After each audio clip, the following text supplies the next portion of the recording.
Hello, everybody, and welcome back to the Learning Fives North American Winter 2019 Finals Weekend. Today, or right now, I should say, we have our North American Gold Platinum Finals. On the blue side, we have MTSU eSports versus Team Shaggy OP. My name is Finnick, and joining me today, can he color cast? Yes, he can. It's Can Opener Dude. Hello, yes, I am here. And I would like to again defend my statement that Triforce is the worst item to buy on Poppy. Don't at me. And we are here. We're ready to cast. I'm totally not eating while trying to cast at the same time. And yeah, the game is the pro draft, not pro draft, the regular draft, it's not pro, is underway. So far, we see some pretty interesting bands coming out, honestly. Ivern, Silas, and Rek'Sai for Shaggy coming out there. Pretty interesting. I mean, all three of those could be directed at the jungle. Arguably, 2 jungle, 1 top. Or 1 mid. But instead, we do get a Scion versus Jax in the top and a Pantheon and Elise in the jungle. Scion, of course, very common in the meta. Jax as well. I do like this Pantheon Elise matchup, though. These are both champions that do a lot of ganking and a lot of brawling, so I'm interested to see how they match up against each other. Not really a whole lot to talk about them yet. We have a bit of a classic matchup of Victor versus a Cassio. I'd hate to be the Victor side of that matchup, but... yeah, it's boring. Anyway, back to the jungle matchup. So Elise, I really do like the Elise pick into Pantheon because she can really do a lot to shut him down. And there goes the Anivia ban. Good. And but yeah, mid lane gonna be boring. It's basically just gonna be Cassiopeia walking all over Victor's face until level 11, and then Victor will pretend to do something. And then in the bot lane, Jinx Lulu coming out against Vayne and whoever the support is, because I did not get a chance to look at the pro draft just yet. It is a Morgana. Yep. That could be a pretty interesting matchup because Lulu obviously has the shields and the polymorphs, so it's going to make it somewhat more difficult for Morgana Vayne to capitalize on the binds. But they're still going to exist. They're still going to be possible. So it's going to be interesting to see how that bot lane plays out. But I really do think that this early game is going to revolve around this jungler matchup and who can get the better ganks off. Looking at some pretty interesting comps and an interesting match to come as we are spending a little bit more time waiting for the countdown to go down and load in. We are going to head out to a music break. But don't go anywhere. We will be back soon.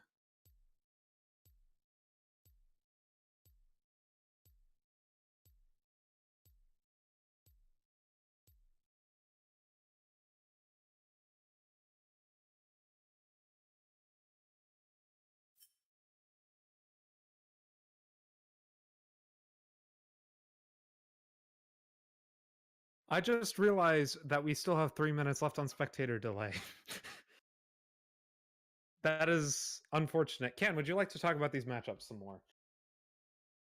Say what? Oh, are we supposed to keep talking? I thought we were going to music. I mistimed it. I'm sorry. Okay. Okay, we're gonna go back to music anyway because my mouth is full of food and I don't want to choke. So, we'll be back soon. You asked me to come say goodbye.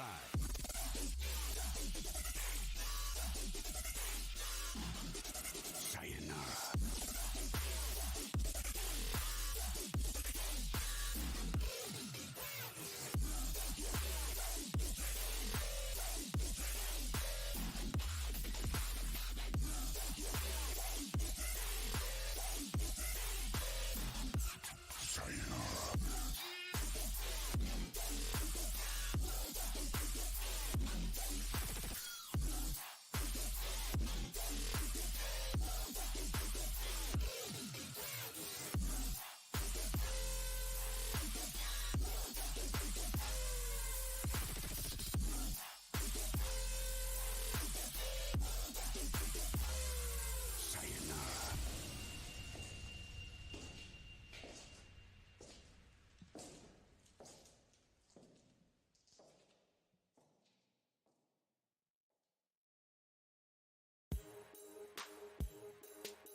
feel it too. There ain't no stopping now. Feet off the ground, head to the sky. Yeah, been by my side. You in my vision, directly we collide. You pull me in, I don't resist. Time seems to fly, but the clock doesn't tick. I crash into you, we both feel the hit. We both feel the way that our chemicals mix, and I wish that I just keep my eyes shut. Maybe this time it'll be enough. You are my star. We are connected, misdirected to the high. You are my star. We are connected, misdirected to the high. You are my star.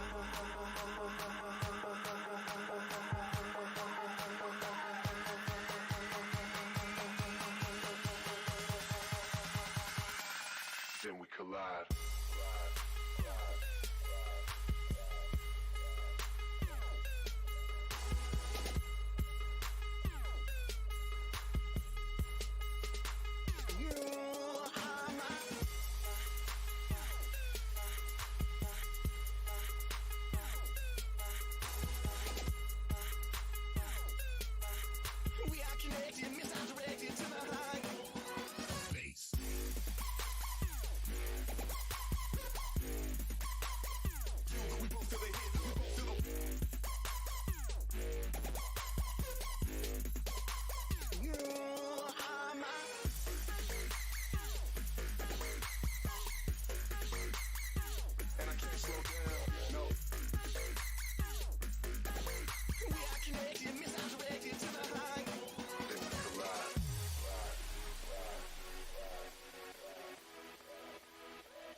You pull me in, I don't resist. Time seems to fly, but the clock doesn't tick. I crash into you, we both feel the hit. We both feel the way that our chemicals mix, and I wish that I just keep my eyes shut. Maybe this time it'll be enough. And welcome back, everybody, to the Learning Fives North American Winter 2018 Gold Platinum Grand Finals. On the blue side today, we have MTSU eSports. In the top lane, we have Vufizzy. In the jungle, Vansith. I'm not sure how to pronounce that. In the lane, we have Boomer the Walrus. In the AD carry position, we have Fuzzy Wall, and in the support position, we have Power Bottom Boy. And on the red side, we have team, what is it, Shaggy OP? Yes, Team Shaggy And, OP. in the top lane, we have Freshly BMD, Sufi in the jungle, Neem Hain in the mid lane, Do Try in the ADC, and Creatine Cave in the support. As you can see, typical 5 points as we start this out, and now we're going to give Ken a little time to talk about this bot lane matchup. So what? Okay. So the bot lane matchup comes down to, well, it's going to come down to execution more than anything else, which is a lot of different matchups that we'll see in Learning Fives. Is a lot of people pick comfort picks. It comes down to how well they play them. But in this particular matchup, Lulu is particularly strong at protecting their ADC against the amount of pressure that will be put up by Creatine Cave snares. So it's going to be interesting to see how that advances on that, because Power Boy is certainly going to be doing his best to keep Fuzzy Wall alive, because Fuzzy Wall, very little mobility, even less so than Vayne will have. So he gets caught by a snare.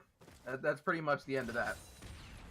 So it's going to be up to Creatine Cave to really try and catch Fuzzy Wall out here at a point where Power Bottom can't really do much. Now, if they catch Power Bottom, that's also a good point. Dodge, the stun. Dodge. Oh, he's taking down a 400 health, 300 health. Now, Freshly BMD trying to avoid the knockout. Knockout's going to hit. But Corrupting Pot's back up to health. I'd like to point out there that I do believe he has Time Warp Tonic, because... Oh, but the jump back on, 300 health. Oh, the heal? Okay. Yeah, it's Time Warp Tonic, which gives him a burst of health. It does about half of the potions health immediately, and then the remaining half as the potion ticks down, which does help him a lot in the way that Jax will be engaging on him. So I do like that pickup by Bufizzi here in this top lane. Sion is one of my favorite top laners. Aha. Mid lane. Okay. So I just received word we are absolutely, under any circumstances, not allowed to say the support's full name. So from now on, he will be known simply as Boy. And so that out of the way. I do like the advantage that Shaggy OP is trying to pull in his bot lane. They're trying to push forward, they're trying to freeze it without hitting it under tower. Now, I would like to correct you real quick. We are actually told we have to say it. Bell. yeah, I know that was the joke. Oh, well. Come on, Nick, pay attention. I don't have comedy. What is comedy? Anyway. Meanwhile, top lane. Trades are trades. Okay. You guys need to understand how sarcasm works. Come on. But yeah, this is pretty much going to be a farm off until the first gank happens, which I imagine is about to happen in the top lane here. Or not. Okay, never mind. Actually, what's interesting is the Victor's pushing into this Cassio super well. Might actually get something out of it. The stun not going to hit. I think now to about 100 health. And he has That's actually supposed to be really tough lane for Victor, so I'm surprised to see him doing so well into it, although both champions are low in mana. Well, like I said, a lot of these champion picks are comfort picks, so if Boomer was someone who is particularly comfortable with, Oh, firstly BMG taking him down to 50 health, Sion has to flash away, and he's gonna live with about 50 health as the directed camera goes bot lane. Also, I believe it's actually freshly BM'd. I was, memeing. I should probably actually stop memeing for once so that you guys aren't as confused. But in any case, Sion flashdown. Yeah, Sion flashdown. Freshly BM'd is going to teleport back to tower once he picks up. Imagine some AD of some description. It's going to be a long sword and a Doran's blade that will give him some lane sustain as well. Fairly decent against Sion. Uh-oh. Oh. That's some damage. Both TPs are used now. Now, that was a good setup there by Bufizzi, but believe it or not, it's actually even more optimal to hit the E as they teleport in and then snapcast the Q. Bufizzi's just getting pushed off of his waves. He's down to 200 health. Meanwhile, in the mid lane, Elise trying to get something onto this Cassio, down to 300 health and no mana. Yeah, the junglers haven't had a whole lot of influence, making me eat my own hat here instead of the food I so graciously bought myself. And, but yeah, like I was saying, you actually want to, optimally speaking, you actually want to hit the E and then snapcast the Q, because your E actually reduces the amount of armor that the person you are hitting has, and Sion's Q, unlike his E, does physical damage. So you do want, that is optimal, but it is a very small difference at lower levels, so I can understand not really using that. So what he went for was the more guaranteed damage, because E into Snapcast Q is also a bit more difficult to pull off. But that being said, if you're ever in that situation, that is the optimal damage. Thank you, fighting game community, for teaching me about that. And with that, what the heck happened to that ward? They killed it. See that? It just like, they hit it once and it went blonk. Oh. Not sure. Freshly BM's actually gonna get a bit of damage onto Bufizzi, who cute. Now, I don't know why it likes the top lane this much. I mean, It's because the directed camera likes the top lane a lot. Also, you guys didn't hear it, the penguin just leaves, that's why I randomly said bless you. I didn't just suddenly become a priest out of nowhere. Yeah, this game is becoming increasingly a farm-off, which is, I guess, to be expected. Gathering that top lane farm difference is really where it's at, though. Yeah. A little bit in mid lane, too. Yeah, and, ooh, that feels bad. The second hit of the Victor E is not actually one-shotting the creeps right now. That stuff feels bad there for the Victor. No, it's because he's got to level up. I mean, it should be it. Anyway, moving in, gonna get the damage onto the Scion. This is about 1,000 gold lead, completely in the top lane CS lead right now. Oh, there's the root, 300 damage, flash forward, and that's first blood over to the Pantheon. Meanwhile, the Victor's in a bit of trouble, gets the flash, the ignite. Oh, it's gonna be close. Meanwhile, in top lane, Scion does, in fact, go down. Although the camera wasn't on that, so we didn't see it. But now it's a 2-for-0 in favor of Shaggy OP, and they're going to be able to get the dragon off that. Yeah, Shaggy OP is a team that we have casted before. They have pretty good synergy, honestly. They're a fairly decent team, all told, and I especially do like their bot lane synergy. Has a lot of strength behind it. At least from a caster's perspective, they may hate each other. I don't know.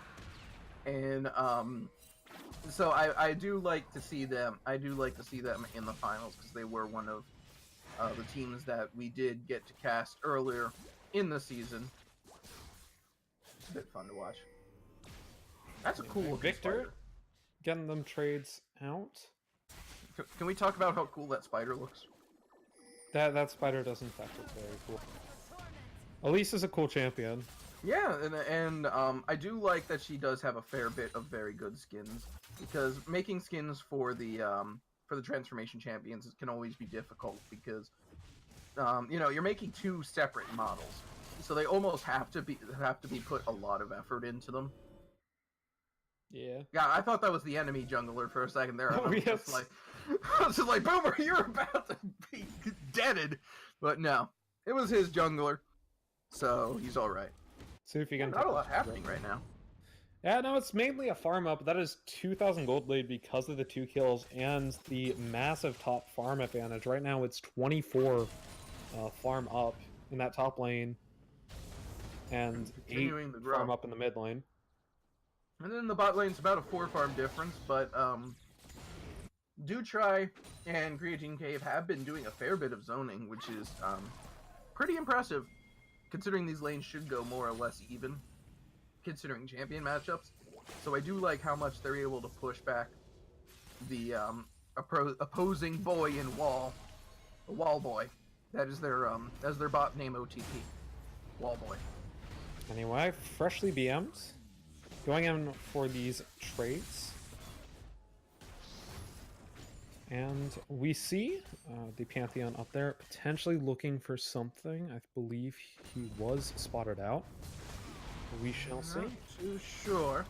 Knock up on to freshly BM'd. He's going to get some damage off that. And here comes the Pantheon ult. They're actually going for the full-on dive. Knock up gets started. And the ult from Scion to get out. My favorite thing about that Scion ult is that at times you use it to run away. And one of the lines he can say with it is he yells, "Cowards!" So you're just running away from the enemy team while yelling, "Cowards!" Anyways, here we go. The stun onto Fuzzy Wall. Fuzzy Wall has to flash and self-ult. Meanwhile, mid lane, Boomer is getting Cassiopeia'd. Oh, but that is it. The stun not going to land quite enough, and that is a solo kill over to Nimhane. Yep, this is kind of what we were expecting in this matchup. Like you said, Cassiopeia does have a lot of power in her kit, especially in the meta right now.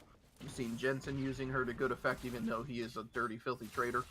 And so you know, it's definitely a very good champion. So it's good to see Nimhane using it. Oh, the root lands? No follow-up yet. That is a big shield. That is a gigantic shield. Poppy Ultimate is actually not up quite yet, so they can look for a bit of an engage here. Oh, I certainly hope the Poppy Ultimate isn't up, considering she's not in the game. What do you mean? Poppy is in the game. Or not Poppy, Lulu. Lulu Ultimate. They're both Yordles, okay? Are you memeing me now, Nick? No, I forgot that was a Lulu, not a Poppy. They're both Yordles. Good, because I was gonna sue you, because that's my thing. So, in any case, Oh, the knock back up. He actually dodges the knock up with his jump forward. Gonna take Scion down to about half health again. This is just not fun for the side of the Scion right now. Yeah, Scion's usually a really good top laner, but Jax is one of the few that can stand up to him. I mean, he is called the Grandmaster at Arms. He is arguably one of the best Using a duelists in the sword. game. He's literally using a light post, and he does this. Is it a light bulb? Yeah, he's using the default skin, so it is a lamp. That is insane. Also, what is insane is a 3,000 gold lead at 13 minutes.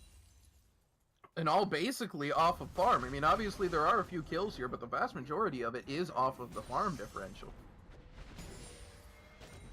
Insane farm lead in the top lane over here. Freshly BM'd is showing how his team got this far in the tournament.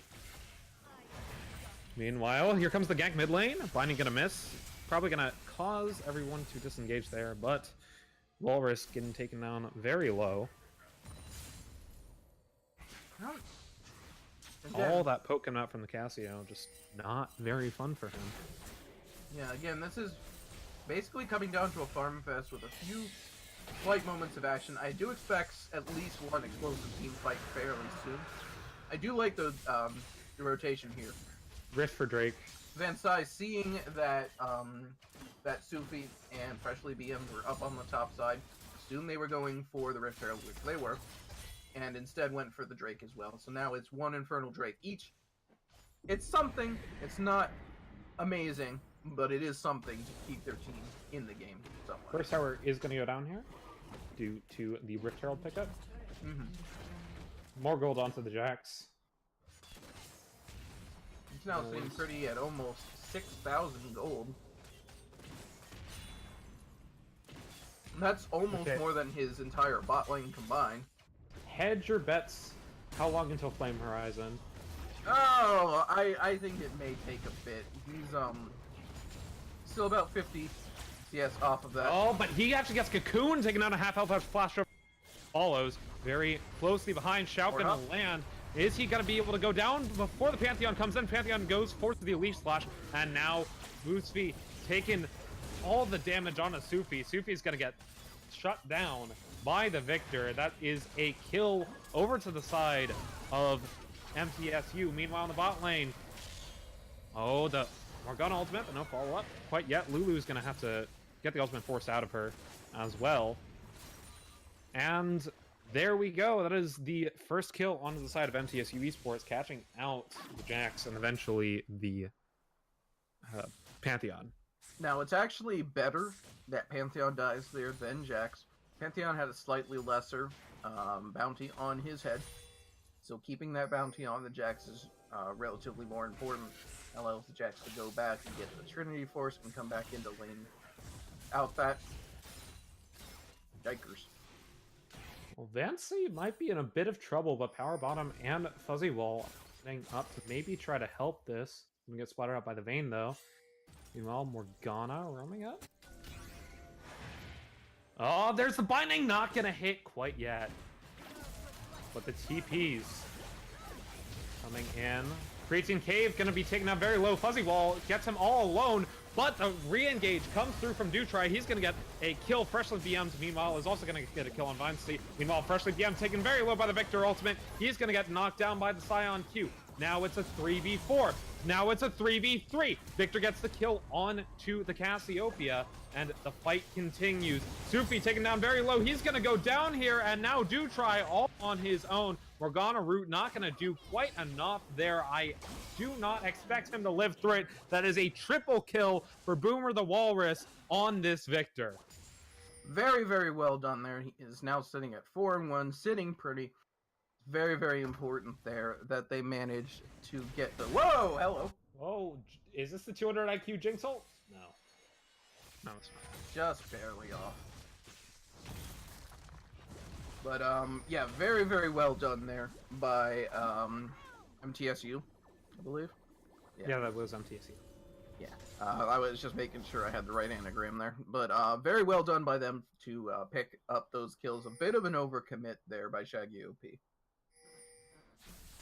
that does give a lot of advantage over to this Victor. He's going to be able to complete his Hex Core, I believe. No, he's already completed. He got a Lost Chapter. Excuse me. See, there's that word again. Just womp. That's so. It's just all. It's like a puffer fish. You hit it and it just goes boom. I love it. I don't know. Reminder: after that fight, they still are down about 2,500 gold just due to the farm advantage. Yeah, and they got all the shutdowns out of that, but they're still down. Just under 3,000 gold. That just shows how much, especially BM was ahead in this lane, and now he's gonna get hit by that, which isn't gonna do anything. Freshly BM's like, Slian, you don't hurt that much without your team around you. It's fine. I'm just gonna steal your junglers' camps. But Boomer and Volsey gonna collapse on him. Freshly BM's gonna go, gets knocked up again. Victor's actually gonna be able to pick up kill here. There's the stun, and the kill is only 1 Q away. Boomer to Walrus is unstoppable, and Freshly BM gets caught out there. Meanwhile, Pantheon Ultimate gonna force a flash bot side. I'm not quite sure if that was worth it, but we shall see. Well, Pantheon's Ultimate is one of the few that you do want to use whenever it's up, because it can have a significant amount of impact on the game across the map. And it's not something you can really use in team fights. It's not like a Malphite Ultimate or something where you can just immediately use it. It's got a cast time, it's got a channel. So, I do like Sufi using it as soon as it's up, to try and get some ganks off, to try and at least get some advantage out of it. Ocean Drake gonna go uncontested here. So that's the second dragon over to the side of Shaggy OP. They're trying to push their advantage where they can, because that last team fight was disastrous for them. So they do want to make sure they're pushing what they can, where they can, try and come back from that without losing too much off of the momentum. Oh, this is the gank we're looking for. Cocoon onto Freshly BM. BM's gonna have to jump like he gets knocked up. Tower is still alive. Vensey gonna take care of that real quick. Now it's on to Freshly BM. Neem with the flash forward and the ultimate, able to get 2. That's the kill on to the Elise. Now Scion is running away. The flash forward, able to get the knock up, and now Freshly BM gets and kills Vu Fizzy. That is an excellent roam from the Morgan or from the Cassio in order to get the 2 kills. Well played. However, in the mid lane, Team MTSU was able to pick up the mid tower. So they were able to get something back out of that. However, they won't be able to pick up the bot tower in response to that. So these teams, wow, that was just barely out of range as well. These teams trading blows back and forth. I do like this. These teams are much closer than the gold lead might at first say, because, well, yes, the gold lead is 3,000 in favor of Team Shaggy OP. You may have closer to 2,000, I guess. These teams are very neck and neck. This game could easily swing either way at any moment. Anyway, it's beginning to shape into a battle on mid laners here, as both of them have a bounty on them, doing very well for themselves. Yeah. Freshly BM's able to escape that camp up there. That was very nice outplaced. But meanwhile, Pantheon coming in for the dive, only has 3 minions to his name, but is quite enough, able to kill onto the Jinx, and the Lulu soon follows after the self-ult. It's going to be a tower over to the side of Shaggy OP, and let's see what else they can get off of this.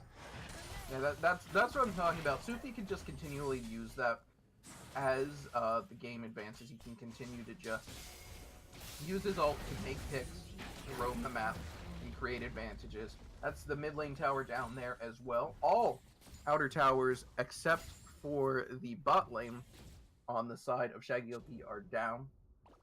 That does open up the map significantly to allow both of these teams to try and traverse and make picks. I think what they're going to be looking for now is the next objective, which will be Baron. So there should be some vision put up around there. Both of these teams, not necessarily the best at Baron taking, other than or I would say that, if Team Shaggy OP did not have a Vayne and a Cassiopeia, which are 2 of the best Baron takers in the game. I don't know what the heck I was talking about there for a second. Nice max distance route there by Creed Team Cave. Not a whole lot of follow-up, though, of course. But They really should be looking around the Baron pit at this point. If they can create, especially for Team Shaggy OP, if they can create a pick, especially get Van Sai, and then maybe Boomer, then they can certainly go for this Baron very, very easily. So that's what they should be looking for now, to make a pick and then rotate on the Baron. They force the Victor into the sideline here as the Vayne roams up mid. They might actually start looking for this now. Morgana is clearing some vision though.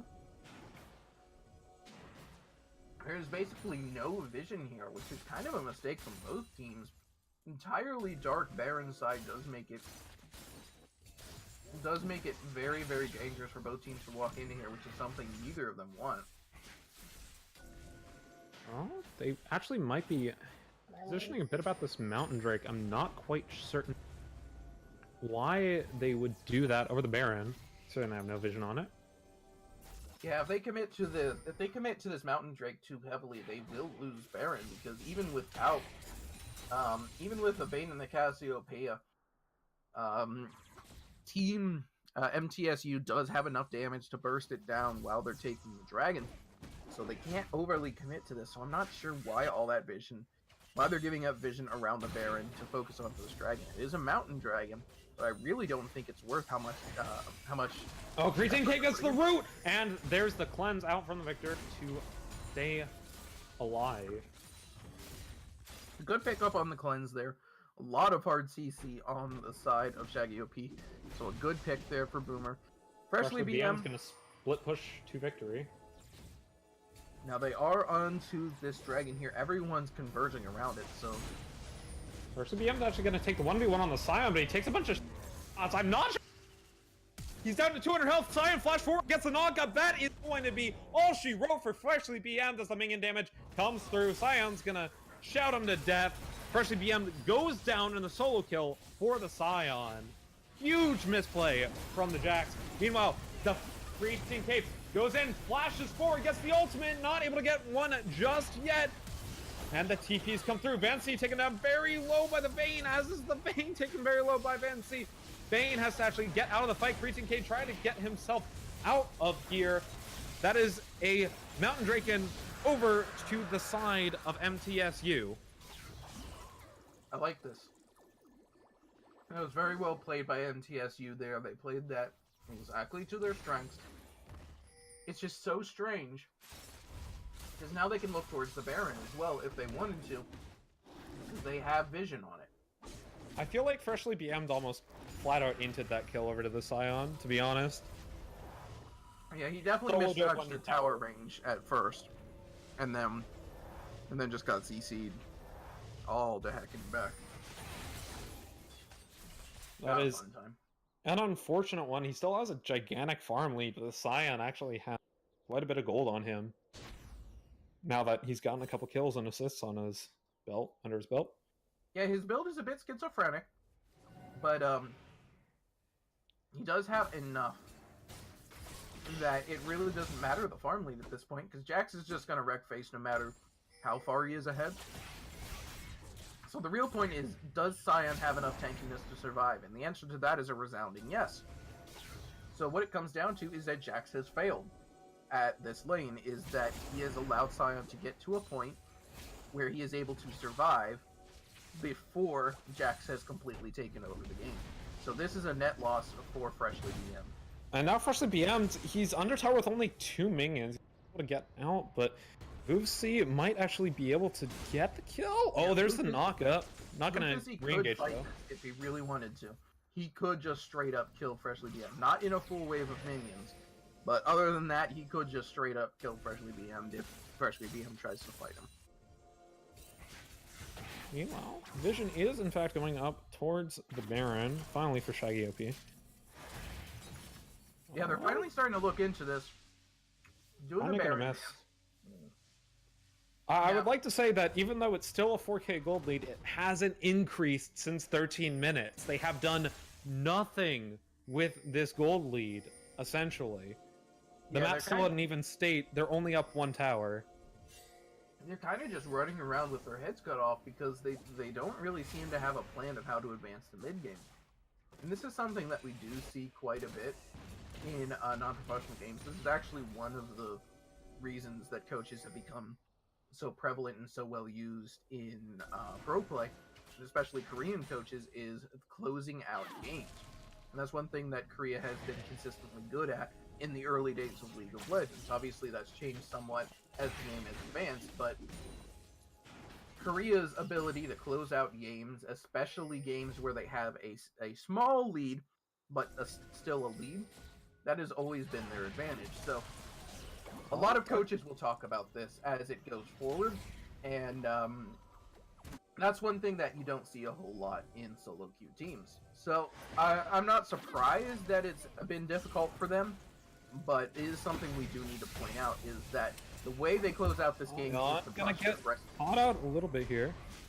Oh, but here comes Pantheon diving into the back line. He's all jumps onto, goes down in a blink of an eye. Now it's onto the Scion. Scion is taken down by the Vayne, in fact. But the ultimate from the Casio gets on a Boomer the Walrus, who's then shut down after killing the Vayne.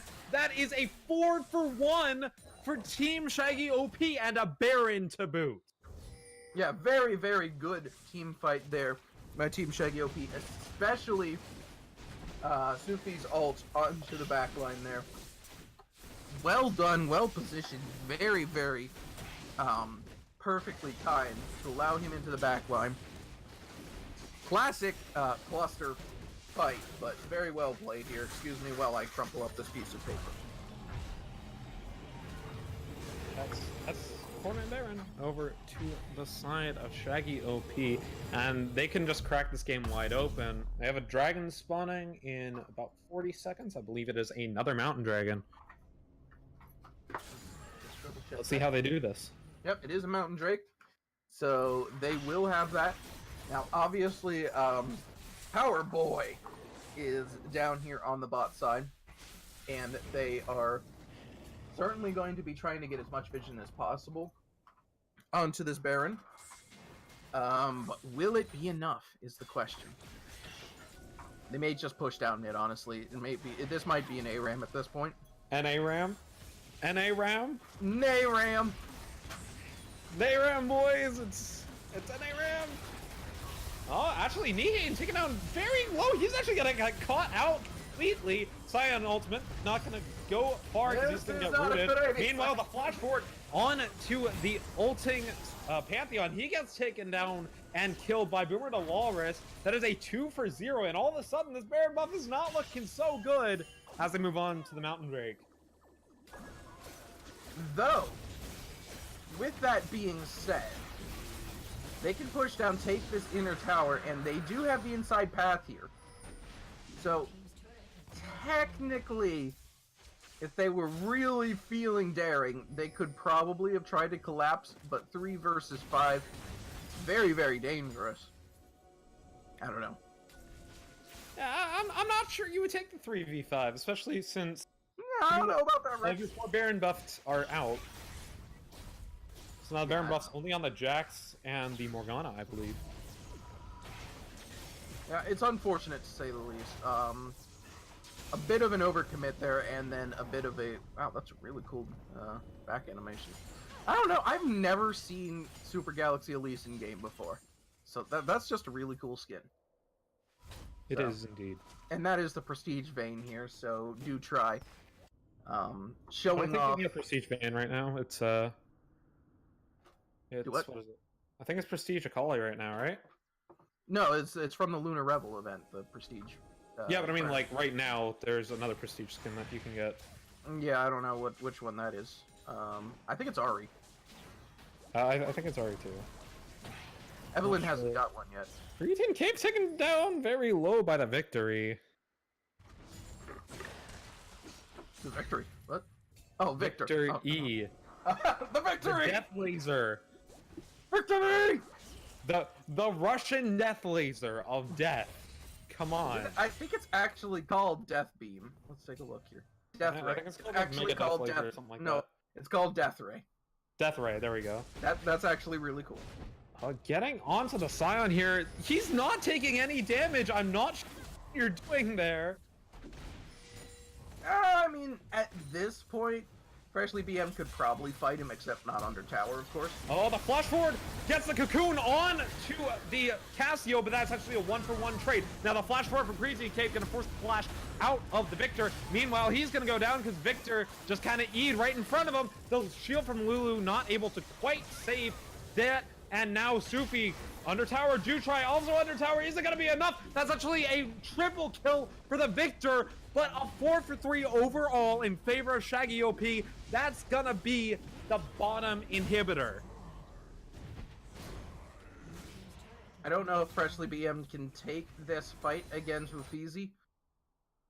But Sufi is up in the top lane. He doesn't have any minions though, but that is the base cracked off of a 4-for...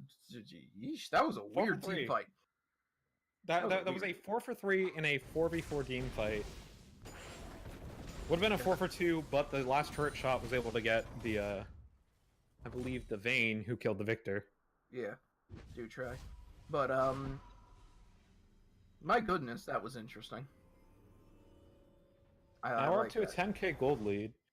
Yeah, this is starting to swing in favor of Shaggy OP again, but again, can they capitalize on the lead is the question. They didn't earlier in the game, but it looks like they're starting to wise up to exactly what they need to do in this situation, which arguably at this point is to posture around the objectives, because they just need that last little push, because they've got the bot lane pushing. They want to posture around this Baron. They don't even need to worry about this dragon at this point. It is an Elder Drake, so that does make it a bit more of a worry. Honestly, I thought it was still going to be a regular Drake, so that's my bad. But the problem here is that posturing around this Drake allows Sion to both clear these waves and still be able to join the fight without TP. So what they need to be doing is they need to be posturing around this top lane, posturing around this Baron. That forces someone to be in the bot lane to deal with the super minions, while also forcing the team up towards the top side. It splits the team and allows for easier picks. Might get caught out here? No. He's alright. He's still got Black Shield as well if he needs it. This is That explosive spiderling does a fair bit of damage.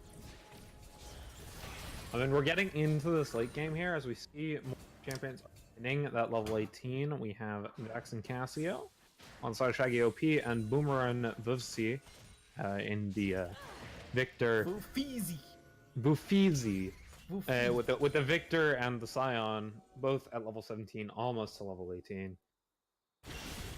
It's certainly getting to that late game phase. The Baron is started here, which is exactly what I would have hoped. Hello, Dog is TPing. They might try to get the Pope Baron fight here. Let's see if they go for the engage. There's a Scion ultimate. Gets the Victor. Gonna get another trade. There we go. Now into the back line goes the Jax. Jax gets a 4-man stun and heal. Not able to get something. Yes, he is. He's able to get the Lulu, actually, but he's got a GA. He's actually going to go down, unfortunately for him. No, he's actually got, what, 10 health? Oh my gosh, and the 2-man ultimate from the Casio is going to clean up the fight here, I would assume. But the Victor trying to get something more. Gets 2, actually. And no! The Jinx! That's a 4-for-4. Wait, watch Freshly BM. Oh. Here we go. Going in there. Is it going to be enough? Is the Jinx wave going to be enough versus Spoilers, this yes, split pushing? He TP'd into this. Jinx just going to try to go for this, but the Jack's just going to go for the Nexus. He's actually going to go for the kills. No, that's it. That's it. Team Shaggy OP takes game 1 in a stunning fashion. Yeah, I'd like to point out that my game just suddenly decided to speed the heck up right at the end. So as he was approaching the Nexus Tower, everything just sped up, and then it said victory, and I'm like, okay. So that was fun. But the back door. Yeah, excellently done. Excellently done by Freshly BM to realize that he could go in for that. That was a very interesting team fight again. A real clown fiesta, if I do say so myself. Everyone killing everyone. A significant amount of re-engages 1v1. I do like Freshly BM'd going in there and getting the stun, getting the Lulu. and then managing to get out is very, very important. But I want to point out Vufizi's use of the Scion ultimate there, because one thing that a lot of people don't realize about Scion's ultimate is that if you hit someone with Scion's ultimate, you do have enough, just barely enough time to charge up and hit a knock up on it with your Q. So what he actually did is timing it perfectly. This is almost frame perfect to do this, but he did it really well. Is he hit the micro step to the left and then was able to knock up both the person that he hit and the person behind them. I believe it was Creatine Cave and Do Try, which was vitally important there. But that micro step was godlike, so I'm really impressed by that. And all that being said, we're going to head over to a music break just for a few minutes as the teams get ready for game 2. Don't touch that browser.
of this grip, where do I fall?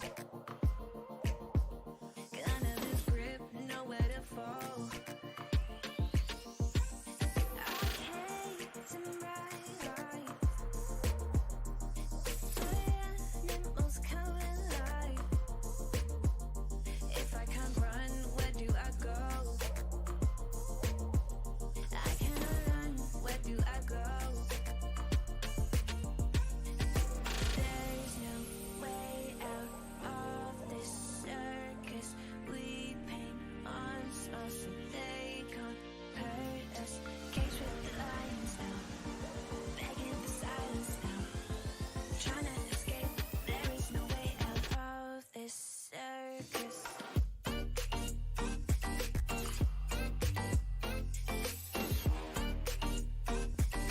Begging for silence now.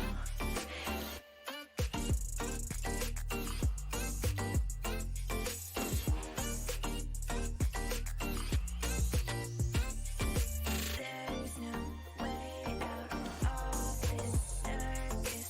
We paint monsters so they can't hurt us. Cage with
Hello and welcome back to the Learning Fives North America Winter 2019 Gold Plat Grand Finals. My name is Finnick, and joining me is the one and only can opener dude. Hello, and welcome back, ladies and gentlemen. We are in here for game number 2 between Shaggy OP and MTSU eSports. Game 1 was a bit of a back and forth with a really nice blowout, with Freshly BM'd being the hero we needed and the hero we deserved. So we'll have to see how this game progresses. Jax, of course, being banned out from Freshly BM'd, he played a significantly awesome game on that. Bufizi picking up the Sion again to go against Freshly BM'd's Fiora. Also a matchup that Sion will have some issues with. I would definitely prefer to be the Scion in a Scion Fiora matchup over a Scion Jax matchup personally. Oh, for sure, yes. But it's still another very, very carrying top laner. Pantheon's still getting picked up for the side of Shaggy OP. This is a Jarvan pick for MTSU. Yeah, a similar champion to Elise in that it is a champion that wants to gank a lot. Jarvan does have a bit farther range, though. With Flag and Drag plus Flash into Ultimate, you can pretty much cover the entirety of a lane.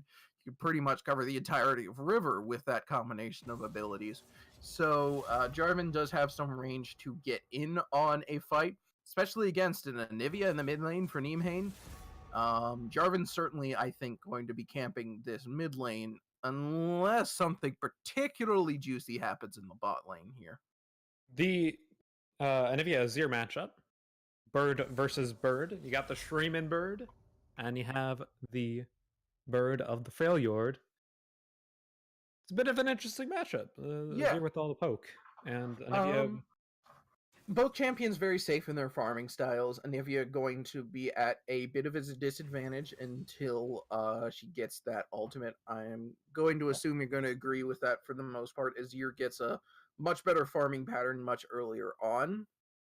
It's tough for the Anivia side early on, but once you hit level 6, Azir doesn't really have too much he can do against the Anivia, because Anivia is going to play back under tower in that lane. Yeah, I'm going to rely on you for your Anivia knowledge, because every time I play that champion, I somehow end up just losing every sort of understanding of the game, so I feel like... Okay, me personally, I found Anivia to be super brain dead compared to basically every other mid laner out there, and apparently people don't agree with me on that one. So she definitely has a straightforward game pattern, but for whatever reason, she just sucks the knowledge out of me whenever I pick her. So it's like it's pretty that's like me and interesting. Annie, actually. I know, me too. I cannot play Annie to save my friggin' life. But Anyway, in the bot lane, hooks. I like the Lucian pick. It's a bit more advantageous against a hook champion than say an Ashe would be. But yeah, I would have gone the Ezreal had it not been banned, and I'm pretty sure Dutry would have done the same thing. Simply because Blitzcrank is just such a terror in lane if you can't nullify it. And that being said, I do... I'm not sure how I feel about this, because there's no true tank on the side of Shaggy OP. I prefer MTSU's draft this game a lot more than last game's. Definitely. They definitely have a stronger front line. They have a straightforward engage pattern. You can either engage with the Azir or Jarvan, or with the Sion, or the Ashe arrow, or Blitzhooks. Like, every one of those champions has some very straightforward engage, and they're also able to poke a lot with the Ashe and the Azir, so they can still kite out if need be. They don't necessarily have a lot of disengage, but that's still pretty good. The other side of it is, though, is that everyone save perhaps Azir is extraordinarily vulnerable if they get caught out. Jarvan can sort of get away with flag and drag, but if he misses the flag, or if his Q isn't available, and if you block his ultimate, and Ash just completely immobile, has no self-defense whatsoever. Blitzcrank, his only ability to get out, also slows him at the end of it. So if they fail the engage and the team fight goes against them, they have 0 disengage. They have very little way to get out aside from the Azir. So I think in a team fight, the way to go here. Go ahead. I think that it depends on if they're able to get the Anivia or Lucian taken out in the team fight, because Fiora ideally wouldn't even be in a team fight, right? So like if you dive onto the Anivia and you can delete her quickly, then you really only have to worry about the Lucian and vice versa. Yeah, and that's definitely something I would agree with here. What I'm getting at though is that if Team Shaggy OP does end up getting a good engage off and gets in and gets rid of the Azir, the rest of MTSU kind of falls apart if they get engaged upon. So okay, go ahead. So I'm interested to see if they're able to pull that out. That's really what it comes down to, is which team can pull out their win cons and their abilities to engage or otherwise kill and move forward first and better. And with that said, we're gonna head over to a music break as we load into the game. We will see you when we load in. Don't touch that browser.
And welcome back, everybody, to the Gold Silver show match. It's actually plat. Not show match, finals, excuse me. It's also plat gold. Plat gold, not gold silver. Apologies, this is the 4th game of the day, and it's game 2 of this series. On the blue side, we have Team Shaggy OP with their top laner freshly BM'd on that Fiora, Sufi, their jungler on the Pantheon, Neemhane on the Anivia, Dutry on Lucian, and Creatine Cave on that Thresh. And on the other side of the river, it is going to be Vufizzy up in the top lane. Oh wait, they're Team Shaggy OP, by the way. It's going to be no, those are MTSU. Okay, never mind. It's Shaggy Team OP MTSU. is blue side, MTSU is red side. I don't understand how things work anymore. Now, on the red side is Team MTSU with Vufizzy up in the top lane, Vansai in the jungle, Boomer DeWalrus in the mid lane, Fuzzy Wall in that ADC, and a boy who might have some power in the lower half of his extremities as the support. That is not what power bottom means. Of course it does. No, that is actually not what power bottom means. I'll tell you when you're find older. that you are mistaken. I'll tell you when you're older. Apparently Penguin was born from a tree. Good to know. Anyway, so the game is underway here. We are seeing relatively normal jungle starts here. Sufi is going to, looks like, head over to the Scuttle first, and then take his blue buff. Fairly decent. He will be spotted out. Oh wait, no, that's his own ward, so he will not be spotted out. There is actually an invasive ward on the blue buff though, so Yeah, they actually know that he's here because he's not spotted out. As you see the Jarvan come down to try to contest it. on the mini map, but apparently directing camera doesn't want us to look at. Now it wants no. Now it doesn't want us to look at that. But let's miss his hook. Hooks him in instead. Skittle does in fact go over to Sufi on that Pantheon. Some clever warding. Does not quite pay off just yet. Hook's gonna miss onto the Blitzcrank, taking down to about half health. Also like that whip sound on that Thresh skin. What I can say though is I very much do think that MTSU's team comp is very good in the late game, but if Shaggy OP can get ahead in this top and bot lane early, it's going to be very hard to come back. Yeah, and it will also mean that we can then go to bed, which should be awfully nice. Anyway, Power Bottom taking down to 200 health, has to burn his last potion up there. Those flays are hitting very, very nicely on the side of Shaggy OP. Let's talk a little bit about this top lane matchup, because I was seeing some people in the Twitch chat saying that there is heavily favored. Who's heavily favored? They were saying the Fiora was heavily favored instead of moderately favored. Well, as we said in Champ Select, I would much rather be a Scion against a Fiora than against a Jax. But that's just because I hate Jax. Now, yes, Fiora has the ability to do good things. Oh, just like that with the counter on the Q. Yeah, that's pretty much exactly what Fiora can do. A lot of people, especially people with no actual understanding of game heuristics, will think that when one ability of a champion counters an ability of another champion... Oh, there's the hook onto Creatine Cave. Creatine Cave does not fair. The Lancer comes over, forces the flash out of power. Meanwhile, Sufi's actually a bit far up. Will the re-engage happen? Fancy force the flash out of Sufi. That's flash for flash. Not much else blown for either team in the bot lane. Yeah, that was really good there. I'm not sure why Sufi didn't actually flash onto the Blitzcrank to secure the stun, but it worked out. Might actually get the solo kill here. Down to about 50 health. Is that going to be enough? No! The tower shot gets the kill. First blood over to the Scion. Greedy Fiora. And that's why it's not as favorite as people think. No, just kidding. So that's the very definition of anecdotal evidence. But no, the Creatine... Creatine Cave flash play onto the Blitzcrank, but the Jarvan is still here. Power Bottom goes down here by Dutry, but Dutry is taken down to about has to flash and heal out, but Vancy follows with the flash. Flay is going to keep him out of the range of the Lucian, but the Flag and Drag is able to complete the kill. Now Creatine Cave's in trouble, but Sufi is here to try to save the day. So far it's a 1-for-1, and the re-engage does not come through. Yeah, that's a bit unfortunate there, but Dutry was able to pick up at least one kill. The opposing bot lane Fuzzywall only got an assist, and the Power Boy didn't get anything out of that. So, as far as the bot lane is concerned, that's net positive for the side of Shaggy OP. But overall, a net positive for the side of MTSU. Whew. Anyway, like I was saying, up in the top lane, the reason that people that don't understand how heuristic work would think that Fiora is going to directly counter Scion is because her W allows her to counter his Q and his ultimate. Now, that's not how countering works. Countering works by allowing a champion's lane pressure and lane pattern to directly influence and stop the opponent's lane from happening the way they want it to happen. Scion still does Scion things, even though his Q gets countered by Fiora's W. That does not change his laning pattern at all. He's still going to use his Q, he's still going to use his ultimate. Nothing So far changes. down in CS, though. Yes, he is down in CS, but that's not... Sorry, Azir was chunked down to half health. Yeah, he does that. But, oh, whoa, okay. Oh, okay, Wall there you go. barely misses the Azir. That could have been huge, actually. Yeah.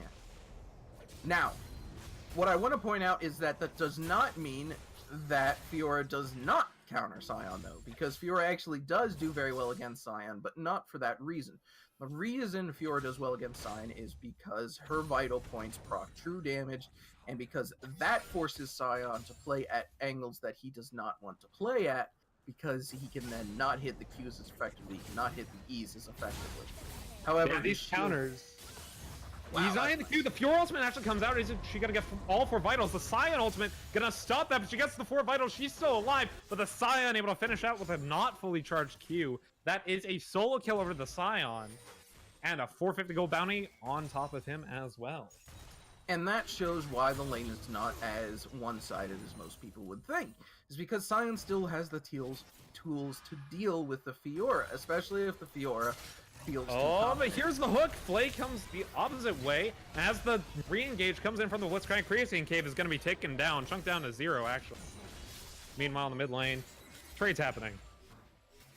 So yeah, to make a long story short, yes, the lane does favor Fiora in a strictly champion mechanical sense. However, it is not nearly as one-sided as people would have you believe. So there you go, Twitch chat. Owned. This is going to be a Cloud Drake going over to the side of MTSU. Good for them. They're going to be able to pick that up. That will give them a slight advantage in the form of map rotation, which is something that Vansai will want to be doing. He'll want to be moving around the map at this point. At level 6, he wants to be ganking significantly more than he was previously. Next that one's ultimate is gonna be quite good. That's going to be super important for both teams to get. Yes. Like, Fiora keeps hitting all these vitals, but Sion's just not taking too much damage now because Fiora playing. Yeah, and one thing I want to point out here is that Fiora actually... Oh, Vexy actually taken out super low by the Anivia ult Q, and meanwhile in the top side... Oh, actually fights are happening on all 3 sides of the map, but there we go. Gets the Pantheon ultimate, not able to get the kill just yet. Lucian gonna ult and heal to stay away from things. Meanwhile, this Pantheon might actually be overextended here, as firstly BM shows his face. Fancy goes in, gets the kill, and now Fiora has to run away without any sort of dash up. Remember, she dashed into that fight here. Is that going to be it? No, the flash comes forward. Meanwhile, Anivia gets a stun onto the Walrus. Walrus going to be taken down super low, but the Azir poke is too much for the Anivia. That is a 2 for 0 across the map? No, sorry, a 1 for 0 across the map in favor of MTSU. MTSU playing a much more confident game this time. I do like how they're playing. They have built up about 1,000 gold lead, which is not much considering the amount of gold that Shaggy OP had at this point in the game last game. But can they capitalize on it? If they can capitalize on 1,000 gold lead, then they will prove that they've been able to move their draft in a positive direction as compared to Shaggy OP. Because as it stands right now, Shaggy OP just comes back and makes the gold even and then starts to pull an advantage. Well, that's exactly what was happening last game. So it really comes down to how is MTSU going to use this advantage that they built for themselves. Not only do they have a slight gold advantage, they have momentum. They have Vansai moving around the map. They translate that to late game scaling, I would say. As long as they maintain this lead into the mid game, they should pull out ahead here, as we see these trades happening top lane. Here's the thing, is like, I'm not really sure how I feel about the Kleptomancy. Oh, but the Ash arrow comes through. The Flay not able to get a kill just yet. Meanwhile, Jarvan comes through. That's Fuzzy Wall slaying Dutry and getting a double kill from onto the Thresh. Meanwhile, in the top lane, Fiora's in a little bit of trouble, taken out to about 200 health by the Scion. No follow-up just yet. No dragons to take. I would assume this would be a bottom lane tower, at least a few plates. Yeah, that's definitely what they're going to be going for here, and apparently the game doesn't want... even kill! Oh. Shield's OP. Okay, continue. So, the game doesn't want me to talk about the Fiora Kleptomancy, so we're not going to talk about the Fiora Kleptomancy. No, you can talk about the Fiora Kleptomancy. I don't know how I feel about it, because I definitely understand the advantage it brings. And as the game progresses, it will certainly become more and more valuable, but I don't think it's going to be enough over, let's say, Conqueror, which honestly probably would have had Fiora winning that early fight against Scion when Fiora procced the ultimate. So, actually, I don't know. Speaking of some weird things, I believe Anivia actually took... Phase Rush. Yeah, that is not... I'm not sure about that one. Not gonna lie. I mean, there's worse choices, but there's definitely also better choices. I believe Arcane Comet is usually what you go on Anivia. Comet is definitely the Anivia one. Grant you, I'm a level Anivia than this as the Scion ultimate comes through. Gonna get a bunch of damage for your ultimate. Gonna try to heal herself up on those vital procs. Not quite gonna be enough though as the Jarvan comes in. Is Fiora gonna be able to get out? Dashes forward through the minions. Does not have flash up. You'd assume this would be all she wrote. Is she able to get out? Yes, she is. Flag drag. There's the ultimate, and it's there. Vancy on a killing spree. Just yelled Demacia twice. That was pretty cool.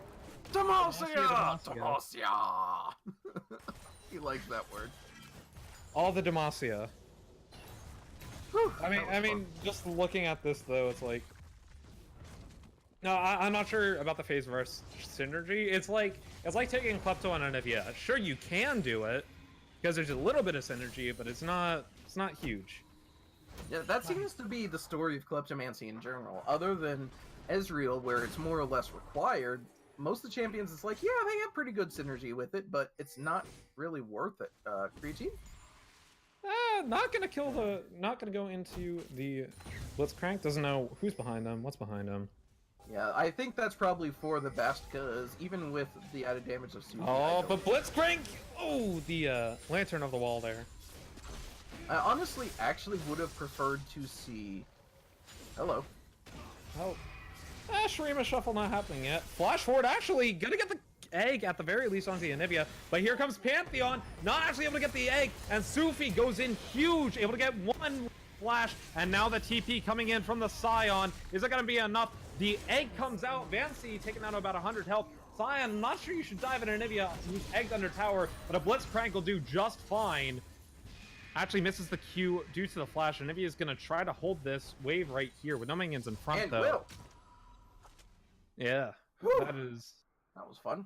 That was nice shutdown onto the Gazir, but unfortunately, 1-for-1 and an ocean break. I'm not sure that one's necessarily worth it for you. I mean, at this point for Shaggy OP, you need to take whatever you can get. You need to get gold somewhere. And while these aren't favorable trades, they are trades. They're not stomps. So, oh, that's adorable, by the way. I should point out, while we had the directed camera on the Jarvan's background there, those flowers, that's a reference to Ambition's wife, who I believe, who he talked about quite a lot during their run to Worlds and their eventual win of Worlds. I think you might need to press plus, my dude. Okay. Yeah, I did, but I just wanted to say that. Okay. In any case, it's a fun time. In any case. In any case, the top lane tower is going to go down here. Uncontested Scion is uncontested. Yeah, that's going to be important there. That actually is the first tower, which is a bit surprising considering how much... oh, they're going in flag and drag, and the ultimate gets one. Cave gonna not be able to get out there. Illusion ultimate not doing any damage. Blitzcrank just kind of soaks that up. And easy kill onto the Thresh here. You'd have to guess that that's going to be bottom tower as well. Yeah, this is a much better team comp for MTSU. We talked about the front line. We talked about the significant engage, and they're showing that right now. This team is very, very good at doing what they want to do now with this team. You're gonna stream a shovel Anivia under tower. You're gonna get chunked out for quite a bit, but Anivia actually has a bit too much health. Might actually be able to get out. The E is able to take him down. You don't stand it where Anivia can ult E you, my friend. Yeah, the problem there is... Follow-up kill. Vancy is unstoppable. Meanwhile, top lane. Freshly gonna try to get out there. Oh. Was that the Scion ult? Yes. To go 2 feet. I think he misclicked. I think that was a misclick as well. Yeah. Either way, Rift Herald's gonna go to Shaggy OP. Or not Shaggy OP, MTSU.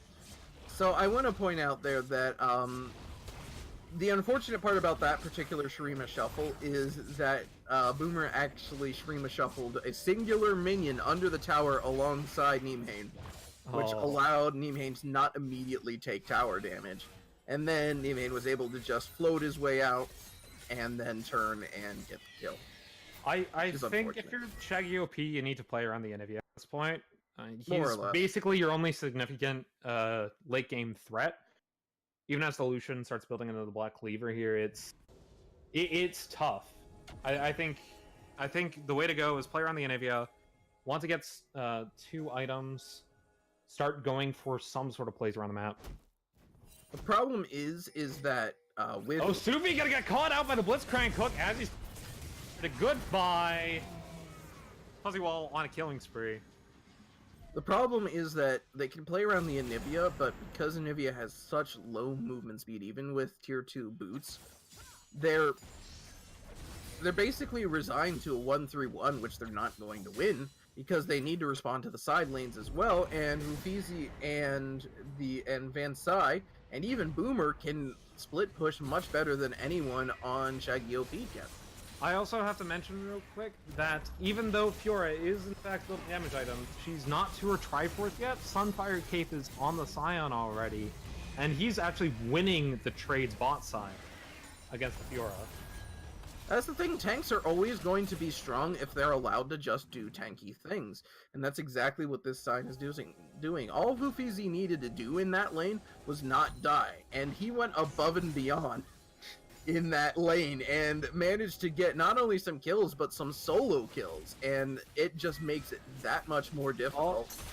Was that the hook seal? Did the Thresh get the red buff there? I'm not sure, but the Scion ultimate, gotta make sure that if you did, that red buff's gonna go over to Fuzzy Wall, in fact.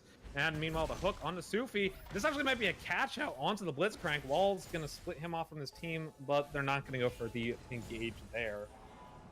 And actually, Van Sai did manage to pick up the red buff. The hook did not steal it. Aha. Sadness.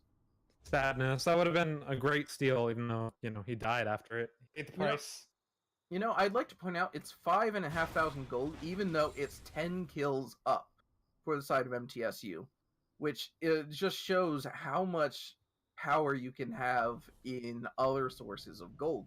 If they get the shutdown on to Fuzzy Wall and the shutdown onto Van Sai, they could almost certainly even up the gold. That is definitely the case. Creatine Cave gonna go ahead and do this. You'd hope that the shutdown gold goes over to the Anivia once again, because Lucian is behind, and he's gonna continue staying behind in the late game. Ashe scaling is just too high for him. You have to funnel everything you got into that Anivia. You see, I agree on for the most part, but I think that do try getting one of these might put him to a point where if they can get rid of Fuzzy Wall, do try could do some really good things. So we'll have to see. I mean, obviously this is all hypothetical because they still have to actually get the kills. So, like, Fiora's just hitting all these vitals, and the health bar just refuses to go down for Scion. Like, she's even gonna ult here, and Pantheon's gonna come back and ult here. This actually might be enough for the Scion. Flash forward to stop the ultimate from the Scion, but is that gonna be quite enough? The counter gotta be able to keep the damage off of the Fiora for a little bit. Scion's still able to get the kill 1v2. this Scion is just a monster. He's showing Scion. why he stuck to this champion. Oh, he... No re-engage on the Sufi. He's just like, back off, I have more health. But I'm Scion. on the top side of the map here, they saw Sufi go down there.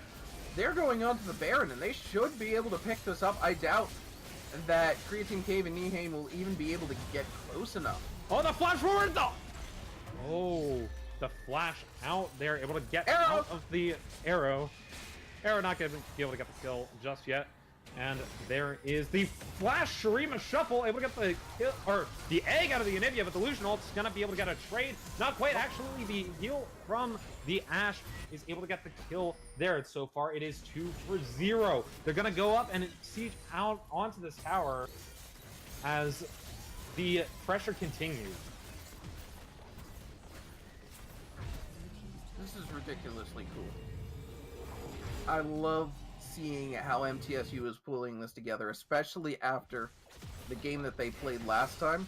Being able to come back and have the mental fortitude to stay on the front foot and continue to press their advantage. It's now 8,000 gold difference in their favor. Actually, Freshly BMs might actually get caught out here. He's gonna have to dash over Yep, he's out. and hook down for Blitzcrank. I really am like what MTSU did here and how they're able to come back into this. So it's going to be interesting to see how this game progresses. And if you're gonna try to get some walls, actually gets 2 stuck under tower, but they had minions. The tower's actually not gonna do damage to them. With no follow-up, it's actually gonna be replaced by a Nazir tower. Nameham's on 2 items. If they can stall out the game long enough to get that Leandries, there might be some hope. Oh, definitely.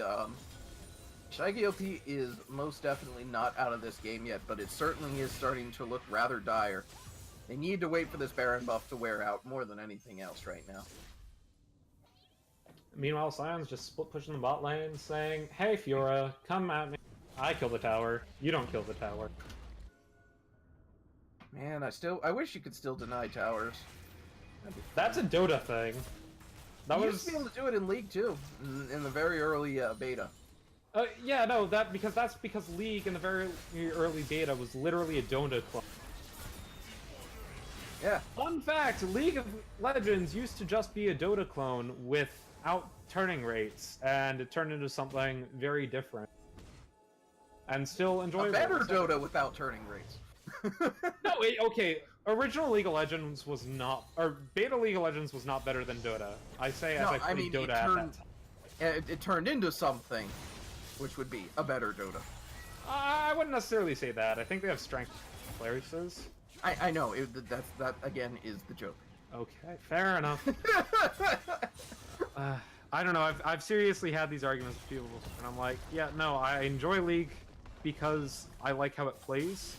Meanwhile, Freshly VM's gonna get... Oh, the prediction! The 200 IQ air actually gets the stun as she dashes out. That is insane predictions from the Ashe. Meanwhile, Supi advancing under tower, gonna get the shutdown, actually. A little bit of greed under tower there with the ultimate. And that's actually 1 for 1, but 2 towers and inhib, probably a mid tower and inhib here. The minions are a bit far back, so they will have a moment to breathe as those minions come in. They should be able to clear the wave. They're going to go for the dragon instead. And this dragon is an ocean drake. We will not see an infernal drake in this game, as the other 3 types of drakes have appeared. Keep leaning away from my mic again. It keeps. I swear this mic is just moving slowly away. See, this is why you. This is why you like put your hands on the desk so your just head never moves in relation to your mic. Maybe I should put my hands on my head. On the desk, not the head. I'm just gonna look really, really nervous all the time, like I'm about to be possessed. It'll be great. Regardless, Baron is up in a minute 35.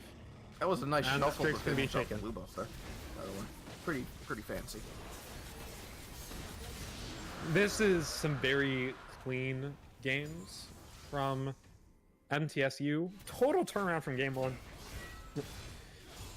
Yeah, I like what they're doing here. They are not over yet. Yeah, it's definitely not over yet. Freshly BM gonna pick up a tower. That's only the 2nd tower for Team Shaggy OP, but it is something, and they're more or less gonna get it for nothing because it's not much Freshly BM was gonna be able to do in the mid lane. So Ashe is on 3 items, but Anivia is actually almost to her 3rd item as well, and that's where we're gonna see the Scion become useless. That's where we're gonna see the Blitzcrank die instantly. Speaking of, he gets hooked himself and has to flash out of that fight. Yeah, once that Leandries is there, it's these team fights can swing very quickly in the favor of Shaggy OP. They can. But will they is the question, because there's still the variance of execution. And I'm not saying whether these teams will have bad execution or even, or if they'll have good execution. All I'm saying is that we have to wait and see, because on paper, yes, the Leandries should be a perfect pickup to ensure that this game starts to swing in favor of Nimhain. However, Ashe is still on 3 items. Ashe is still on 3 items too. Yeah. Like, you're still behind their main carry, but you have a... So we'll have to see how it goes. And now Nimhain does have enough for the Leandri. So after this push completes, if they can repel this push, then that's when that's going to come out. But Nimhain needs to stick around for this entire push because they are the main source of wave clear for their team. Yeah, Lucian actually finishes his Black Cleaver here. So he at least has that at the very least. The Ash Arrow gonna go onto the Fiora, but it gets countered out anyway. Scion's unstoppable. Meanwhile, the Blitzcrank able to get Creatine Cave, who has to flash from the wall. The Jarvan gets the dunk onto Creatine Cave. That is the Thresh down. Meanwhile, Nimhain doing a huge damage on Avanci, and he gets the kill. That is a shutdown onto Avanci. Meanwhile, the Scion taken super low has to flash out. Now, Walrus with the Streamus Shuffle, not getting it. No! He's actually able to keep alive, excuse me, but not for long. Anivia trying to get what she can onto the Ash as the egg goes down. Sufi being chased by Power Bottom. And the Blitzcrank ult will finish that up. That's actually a 2 for 3 on the side, or in favor of MTSU, but not a Baron. Yeah, and also, Nimhain is still alive. Nimhain can now pick up the Leandries, and we'll have to see how they go for it. Now, the thing is, Vansai is down. Boomer is down. They do not want to take the Baron just yet. There is too much variance in what could happen here. But they do want to take it. They do want to take it soon. And they're going to be posturing around it. The Vision's going to be coming up. Nimhain does have the Leandries. So this, I think that this Baron fight is do or die for Team Shaggy OP. They need to stop this Baron. They need to get some sort of advantage here. They don't need to take the Baron, but they need to stop it. Because look, that bot lane inhibitor is about to respawn. That's the last super minion that Sufi is dealing with right now. Sufi will go back, heal, and then be ready to come in with the Grand Skyfall, which will be up in about 10-15 seconds-ish. So now the Baron needs to be starting now. They know they need to force this fight. Fiora and Anivia both looking for a and the Fiora not able to dive. I think they're gonna let this go down. The Streamer Shovel. The Anivia ultimate comes through, able to get 4. The Transfer Arrow able to get 1, and Anivia's doing damage to the backline, gets the GA out. This might actually be the fight, but Sufi is taken down very low. This is the fight. He's able to get a 2-man stun. This is actually gonna go in favor of Team Shaggy OP. Meanwhile, the Scion taken very low. That's actually, sorry, a 3 for 2 still in favor of MTSU. But you can see that Anivia damage has to pops 2 GAs alone. And I believe that is 3 Baron buffs on the side of MTSU. But as hard as it could be.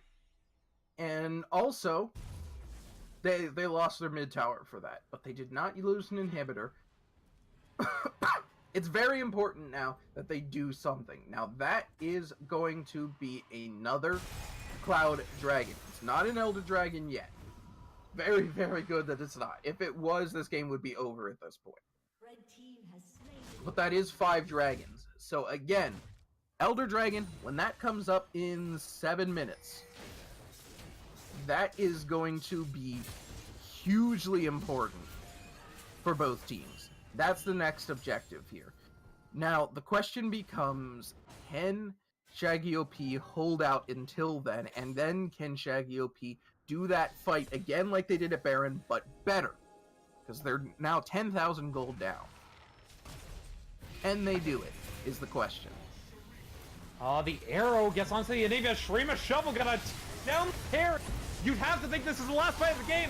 The Jarvan goes in, able to get 1 and 2. Bomber is actually down, but it's not gonna be quite enough just yet. That's 3 for 1. That's 4 for 1. No, actually not 4 for 1 yet.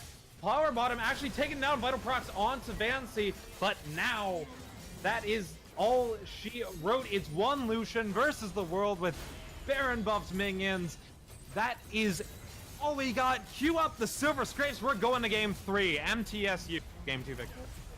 Do try certainly is going to try, but I doubt he'll be able to do much. I doubt he'll even be able to pick up 1. That is going to be the ace and the game down. Shaggy OP has some things to do here. They need to rethink their draft. They need to figure out what they're going to do in this bot lane, because that Lucian pick and this Thresh pick did not work out the way they wanted. Freshly BM did not look as strong on the Fiora as he did on the Jax. And with the Jax almost certainly going to be banned out again for Game 3, they need to think about what they're going to do. Sufi had actually a fairly decent game on the Pantheon, and Nimhain did decent once they got ahead. So I think the mid lane and the jungler are fine, but I think everything else needs to be rethought. We need a tank, we need an engage, and we need consistent, deep dealing damage from the ADC. A champion like Ashe would be great. A The champion Jinx. They took the Jinx last game, right? Draven would be excellent to see from Dutry if he can pick it up. I feel like a Draven with maybe a protective support, maybe like a Janna. I doubt the Draven. Draven falls off late. I think you need to pick into the late game here. Because MTSU is going to do that. I definitely understand that, but if they can steamroll early, I feel like MTSU has problems in ramping up their early game, because they allowed in Game 1 Shaggy OP to get an advantage, and even in this game where they had a significant advantage in the early game, they were not able to ramp up until, as we saw, almost 30 minutes. So I do think that in this particular situation, it is going to come down to an early game steamroll if Shaggy OP wants to do something. So I do like the Draven pick. I want either a very supportive support like Soraka or Janna, or something that can do a lot of protecting like the Braum, or a Tom Kench would be really, really good pickup for Creatine Cave. And then I want to see a tank frontline for Freshly BM. Something big, something meaty that can still do damage, like Malphite would be good. Or let's see, what else could he really pick up? I don't really know off the top of my head. I can't think of anyone other than Malphite that fits that description. Maokai would be another good one, yes. But something, or even pick up the Scion. First pick that Scion away from Vufizi, since he has such comfort on it, and put Freshly BM'd on it. That's what I think Shaggy OP does to stay in this and try to take that Game 3. Anyways, that being said, we're going to take a quick music break to get these teams set up for Game 3, the decider in this Gold Platinum Grand Finals. And with that, do not touch that browser.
a simple quest for riches, oh, with the funny waves settling just the way it should.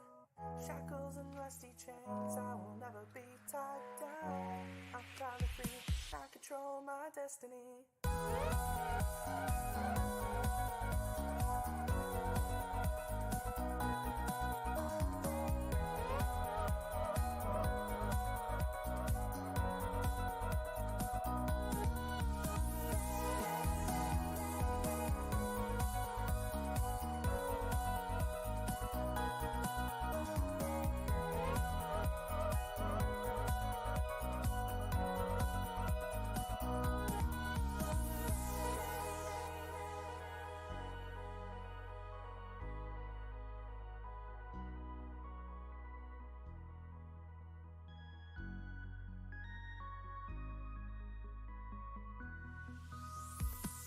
So be the vicar, be the captain of your future.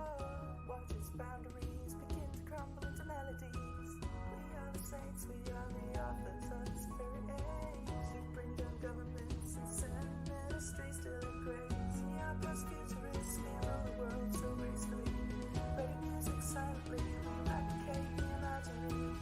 Call what you want, judge it anyway, you bloody things. Cause we can't take this moment away from me.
Hello, everybody, and welcome back to the Learning Fives North America Winter 2019 Gold Platinum Finals. I almost said Bronze Silver. We have Game 3, MTSU eSports versus Team Shaggy OP. And joining me, my name is Finnick, and joining me today is the one and only Can Opener Dude. Do, do, do, do, do, do, do, do, do, do, do, do, do, do, do, do, do, do, do, do, wee woo, do, do. Okay, I'm done. I'm sorry, we couldn't play Silver Scrapes due to copyright claims, so he has a surrogate Silver Scrapes. I just really hope that Marks doesn't copyright claim me. Nah, Marksy would never do that. Never. Never. He's a wonderful man. Now, we have a game coming. It's gonna be here and stuff. And Game 3. so Ken is now being kept here against his will, by the way. No, so we have F's in the chat because they gave Vufizi Scion again, and I have no idea why. That said, the top lane, Gangplank for freshly BM'd. yeah, it's gonna be the Gangplank. This is not any better than any of his previous picks, but who knows? Maybe he's a secret pro, and we'll be able to go from there. He was great on the Jax. Shush. And we do see Sufi picking up this Sejuani, which does give them significant engage, which is something they've been waiting for a while. So I do like that pickup from Shaggy OP. On the opposing side, we do see Kha'Zix and then the Silas pickup going against, I don't know what the deuce they're hovering, but it is going to be Kha'Zix facing up against Sejuani in the jungle, which will be an interesting matchup if Kha'Zix can catch the Sejuani. But in the mid lane, this is just going to be Silas crying while Anivia farms for the most part. I mean, Silas has a bit of harass pre-6, and the healing's can actually force the Anivia into a Morello's if she ever gets behind. So it is a smart pickup. It is a smart pickup, but I do feel like a longer range mage would be a better idea, like the Orianna that they just banned themselves, or perhaps something like a Silas was a first round pick, by the way, and Anivia was the last pick. Yeah. So I'm thinking something like, obviously Morgana was also banned, but a Morgana would have made an interesting mid choice, and Orianna would have been another good one, like I said. Something long range, something that can farm decently well as the game progresses. But, you know, it is what it is. We do see do try picking up the Jinx, which is something that I certainly was excited to see. Because it does represent a strong team fighting ADC for Do Try, which will hopefully be able to go toe-to-toe with Fuzzy Wall's Ashe. And then Creatine picking up the Thresh again. Not really a good showing last game, but if they can pull off some pretty cool things this game, I will eat my words about it. The boy with the power in his bottom is going to be picking up Leona this time, which is also a fairly good engage, but Thresh has the interaction where they can actually flay Leona out of the Zenith Blade. So we'll see if that comes into play this lane. Well, what I can say about this is, at the end of the last game, we were talking about Shaggy OP. You got to draft a bit more in the late game. You got to draft more of those tanks. And lo and behold, they now have a Sejuani. They now have a Gangplank, and a Anivia, and a Jinx. They have plenty of late game now, and they do have some tanky frontline. Meanwhile, MTSU, if it ain't broke, don't fix it. Get that scaling, get that line. So this is going to be a brutal game if it ever gets to late game. Yeah, for either of these teams. Also, say hello to Niberia in the chat. If you don't know who he is, LPL cat. used to cast for us. Yeah, since Nick's microphone was cutting out significantly there, what he was saying was that Niberia is in the chat currently. He is currently an LPL caster for the English broadcast. He is also a very dear friend of ours and casted for a very long time with Learning Fives. If you've watched these casts for a while, you'll know that he and I casted many of the games together. So give him a holler. I believe we even have a Niberia emote on our Twitch channel. So we don't have an Iberia emote on our Twitch channel. Sylph, get on that. But we do have one in Discord. So if you're on the Discord, go ahead and spam that Niberia emote. Give glory to the dome and the second coming of Carterdom. Praise be.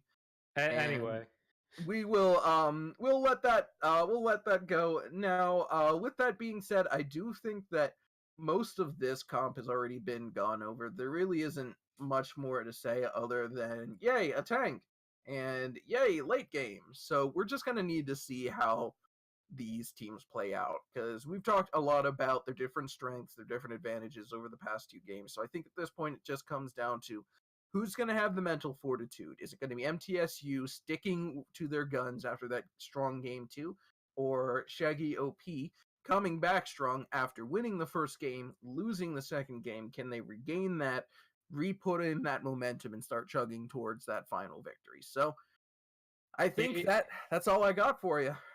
It really, my one bit of comment is that this game, it does look like the comp from MTSU is less engage heavy than it was last game. They That's do true. have more backline dive with the Kazakhs and the Silas. And Silas actually has some pretty good ultimates to steal. The Gangplank ultimate, the Sedge Landing ultimate, and the Jinx ultimate are all very nice for Silas to take. Obviously, initiation and damage on those ultimates is very nice. And outside of that, you have your late game skillers on both sides. You have your tank engage supports on both sides. You have a bruiser on both sides, although one's top, one's mid. You have a tank on both sides, one top, one jungle, and then you have Anivia and Kazakhs. That said, we're gonna head over to a music break as we load into the game. Don't touch that browser.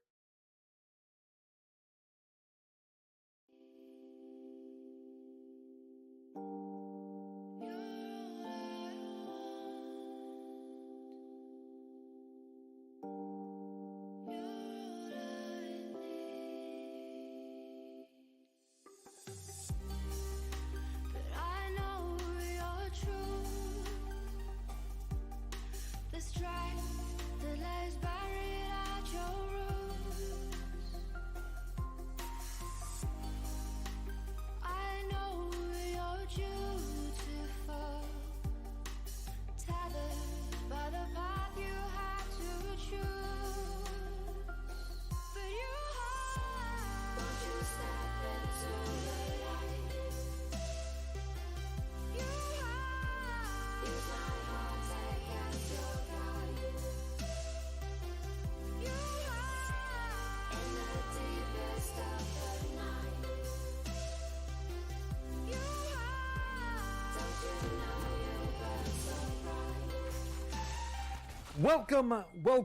Welcome back to the Learning Fives North American Winter 2019 Gold Platinum show or Grand Finals, not show match. This is it. This is all it is. This one game is the decider. Game 3 of these finals. Once again, our teams on the blue side, we have MTSU eSports. On the red side, we have Shaggy OP. My name is Finnick, and joining me today is Can Opener Dude. Yeah, and I'm pretty sure everyone knows who's playing on these teams at this point, so we're gonna say it again because that's what we're supposed to do. And Okay. top side, for Team MTSU, we have Vufizi, jungle, Van C, mid lane, Boomer Da Walrus, bottom lane, Fuzzy Wall, and in support, you have Power Bottom Boy. And on the red side, we have Shaggy OP.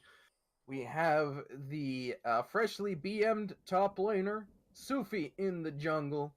Nimhane in the mid lane, and Do Try and Creatine Cave rounding out in that bot lane.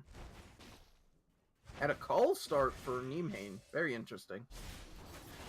It's all down to this. Comps have been dialed in. Game plans dialed in. This is for all the marbles, for the golden name in the Discord, and bragging rights, and not much else. Like, okay, I need you to explain this because I am beyond confused. What's with the call on Anivia? What's with the... Wait, Anivia has a call? Honestly, I've never seen that. I understand why he went with it, but at the same time, he also picked Phase Rush. Is he going Swanee? No. Okay.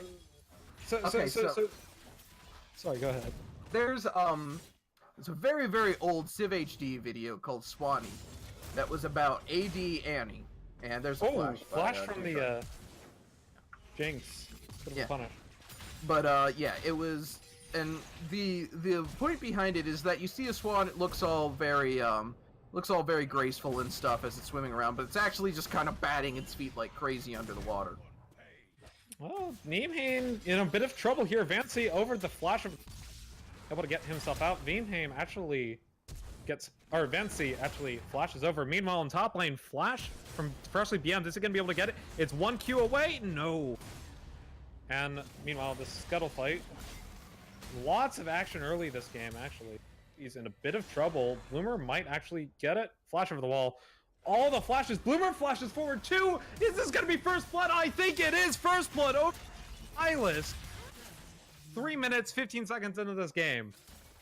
This is so confusing. What is going on, Nick? I don't understand anymore. I would just like to point out, 3 minutes into the game, we have 6 flashes used. Yeah, they're trying to make it quick for us, so I appreciate that. I appreciate them. Thanks, guys.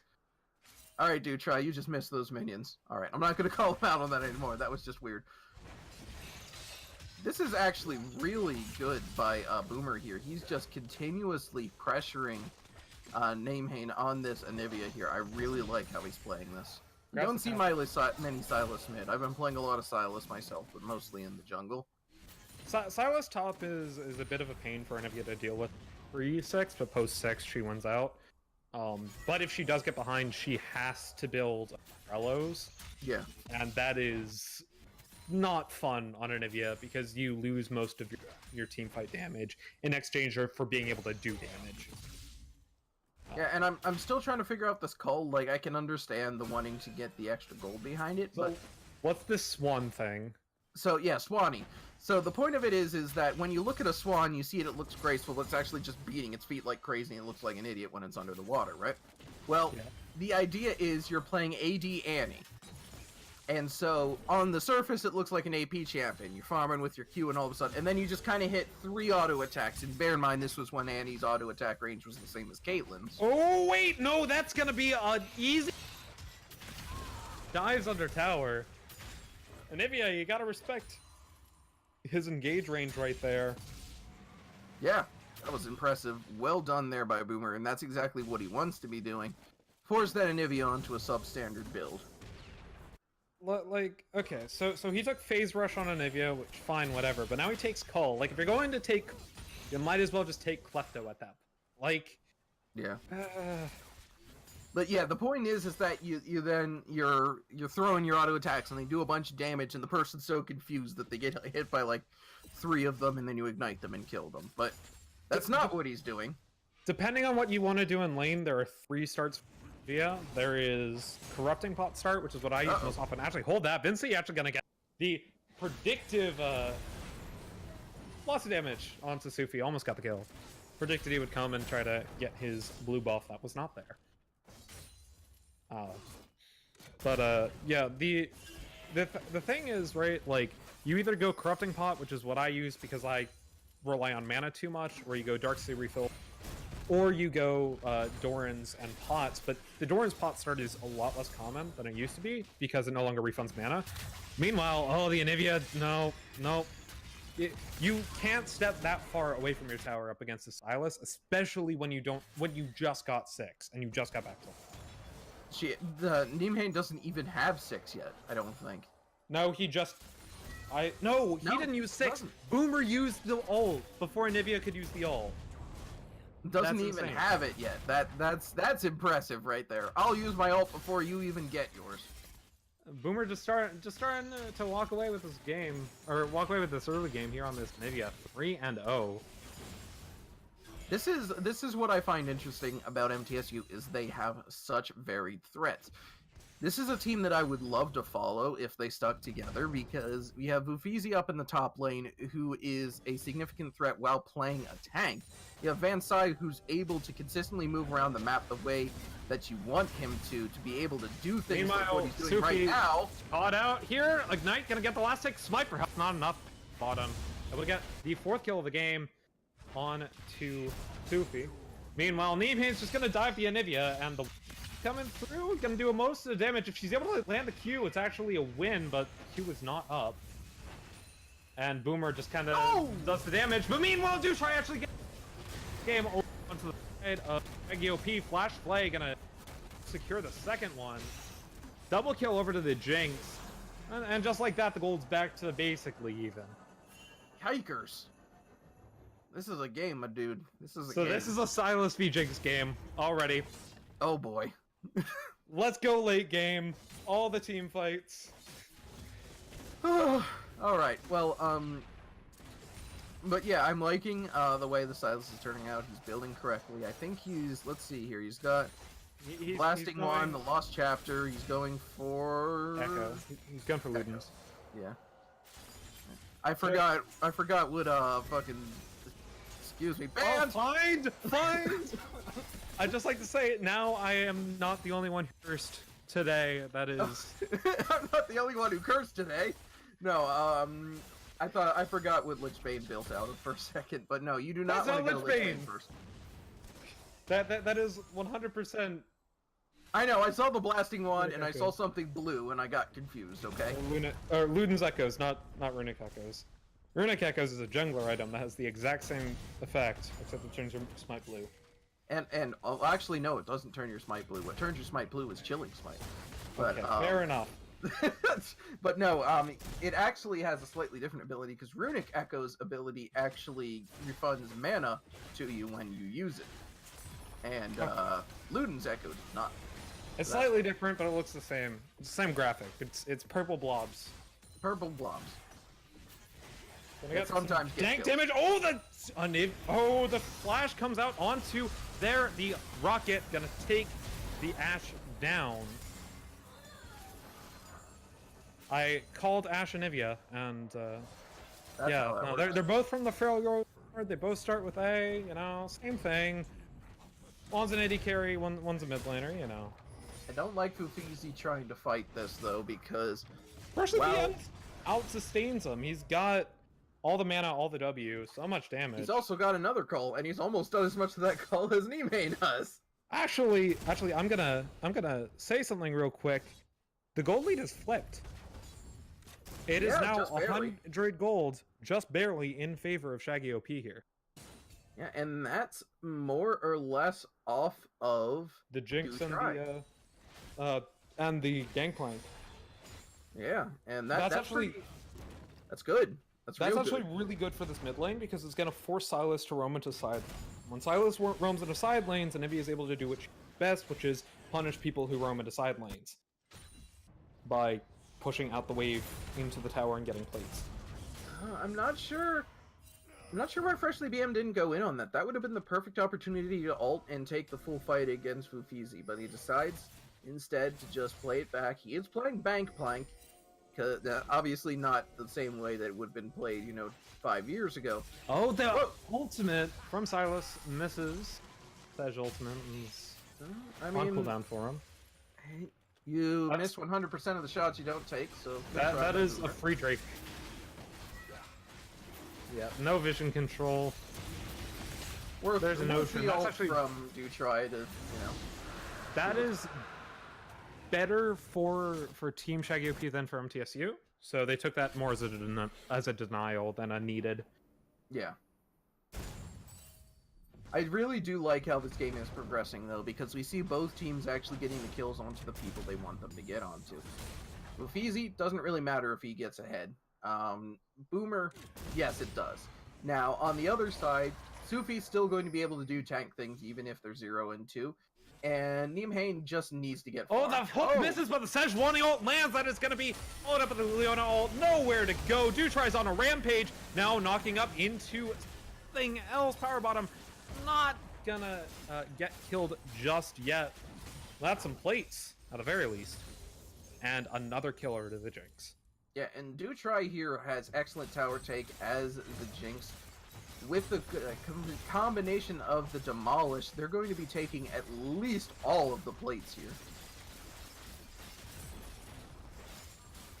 Yeah, they're going to back off a little earlier. That's probably because they realize that Silas is about to show up, and there he is. Don't want to necessarily fight that. Apparently, Penguin needs to press plus.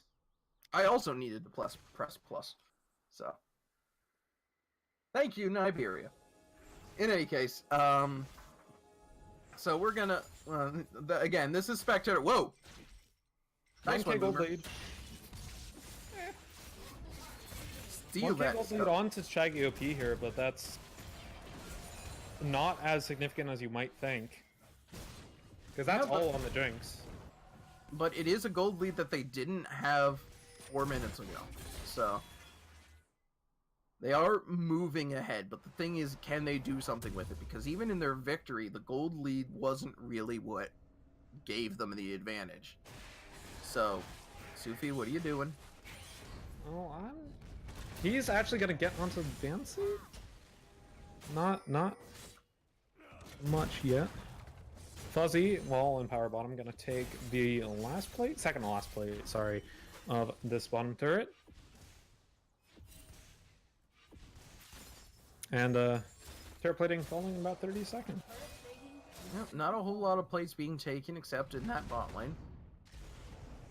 Who's Feezy going to continue to do Scion things, and Freshly BM going to continue to not like it. Creatine not going to get caught out there. That would have been terrible for Cave had he been Zenith there.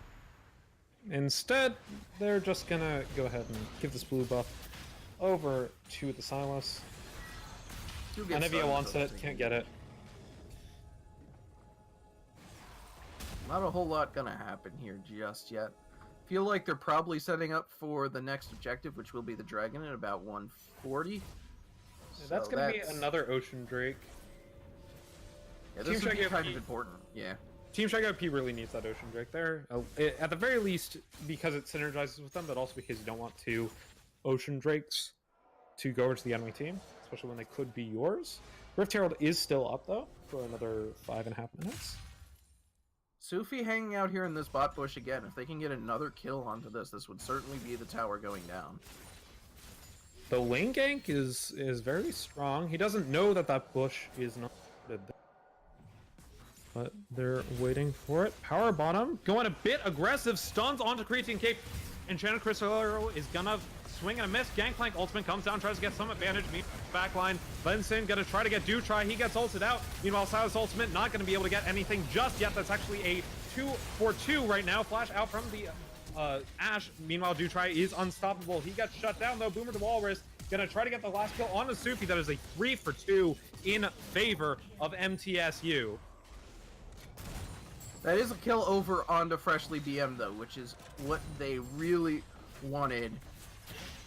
Does give MTSU a much greater crack in the armor of their opponent, but Freshly BM'd with a kill is much more terrifying than Freshly BM'd without a kill. So I do like the pickup there that Freshly BM was able to He pick might up. be in trouble. Without No the GPL. ult, I don't really feel. Neemhane is going to pick up that mid tower, though. That's very important now, especially considering how healthy Neemhane's tower itself is. Very, very good to pick up that. Anivia still has to sell that coal, by the way. Yeah. Uh, It finally she's did going to manage do to right get now. gold out of it. Yeah, she's gonna sell the coal, grab the thing. Unstoppable coming forth. Not gonna hit the Freshly BM's there, who is gonna have to flash after the dive. He's gonna die. No, he's not. The stopwatch. I'm gonna grab him. Leone Ultimate's gonna stun him under tower, and the power bottom is going to pick up that kill as Vufizi almost dies to the turret shot. Unfortunate. Probably should have. Jinx takes the bot turret though. Unfortunate set of situations there. This is actually really good for. So it looks bad, even though the Gangplank died, but like that's 2 objectives in the pocket of Shaggy OP. And now they can rotate towards this mid lane and try and push this up because they know the Rift Herald's being taken. They can push towards this inner tower, and they will have the inside path on the enemy team if they decide to stick around, which they're not. Anivia, my dude, you're not selling your coal. That's how you get your gold out of it. They really should have taken the inside path there because with Anivia, they could have trapped them as they were coming back in along that path where Fuzzy Wall just came out of, and that would have been hell for them to try and get through there, even with Boomer being as fed as he is. This is actually insanely close. We're back to a 1k gold difference in favor of Shaggy OP, but it's still anyone's game. 1k 17 minutes, all that much, all things considered. Yeah, this is a very, very close game. Both of these teams trying very, very hard not to make mistakes here, though they are constantly making mistakes, so that's pretty fun to see. So it's definitely going to come down to, I think, the objective game. They both have this this dragon. The next dragon's going to be coming up a little bit after the Baron, so I don't imagine that either of these teams will be taking the Baron as soon as it spawns, though. So I think Dragon will be the next objective. I would like to point out, Anivia went back and got T2, hasn't call. If she sells the call, she's going to be able to get the... She's going to be able to get her second item faster. Angel Staff is super important as champion. Sorry, it's bothering me. It's bothering me too, but I think selling it wouldn't have given them any advantage at this point. Well, if she sold it, then it sells for 250. Upgrading boots is 800, and upgrading into an Archangel's is 1050. So if you sell the cull, you are able to pay for the Archangels, even though your T2 boots would come afterwards. I think that's worthwhile, personally. It seems that Nimheim disagrees, but it seems that you and Nimheim need to have a good old-fashioned slap fight after this series is over to begin with. So we'll let you guys handle that. But in the meantime... I'm sorry I'm flaming you. Definitely a better player than me. Anyway, Creatine Cave gets the hook onto Fitz. Van Sith gonna be taken down super low. He's actually down to 400 health as comes through to try to get the kill. Meanwhile, on the front line, Supi is gonna be chunked down for all his health, but Rubizi is also getting chunked down. The Leona ultimate coming through, not able to get anyone just yet. The Silas trying to dive in on the Jinx, not able to get it. The Anivia going in, trying to get some kills. That's a double kill over to Dutry. That's actually going to be a triple kill as soon as, Nimheim steals the triple kill. Sorry, I got ahead of myself there. Still, that is a 4 for 2 in favor of Shaggy OP and probably the Baron.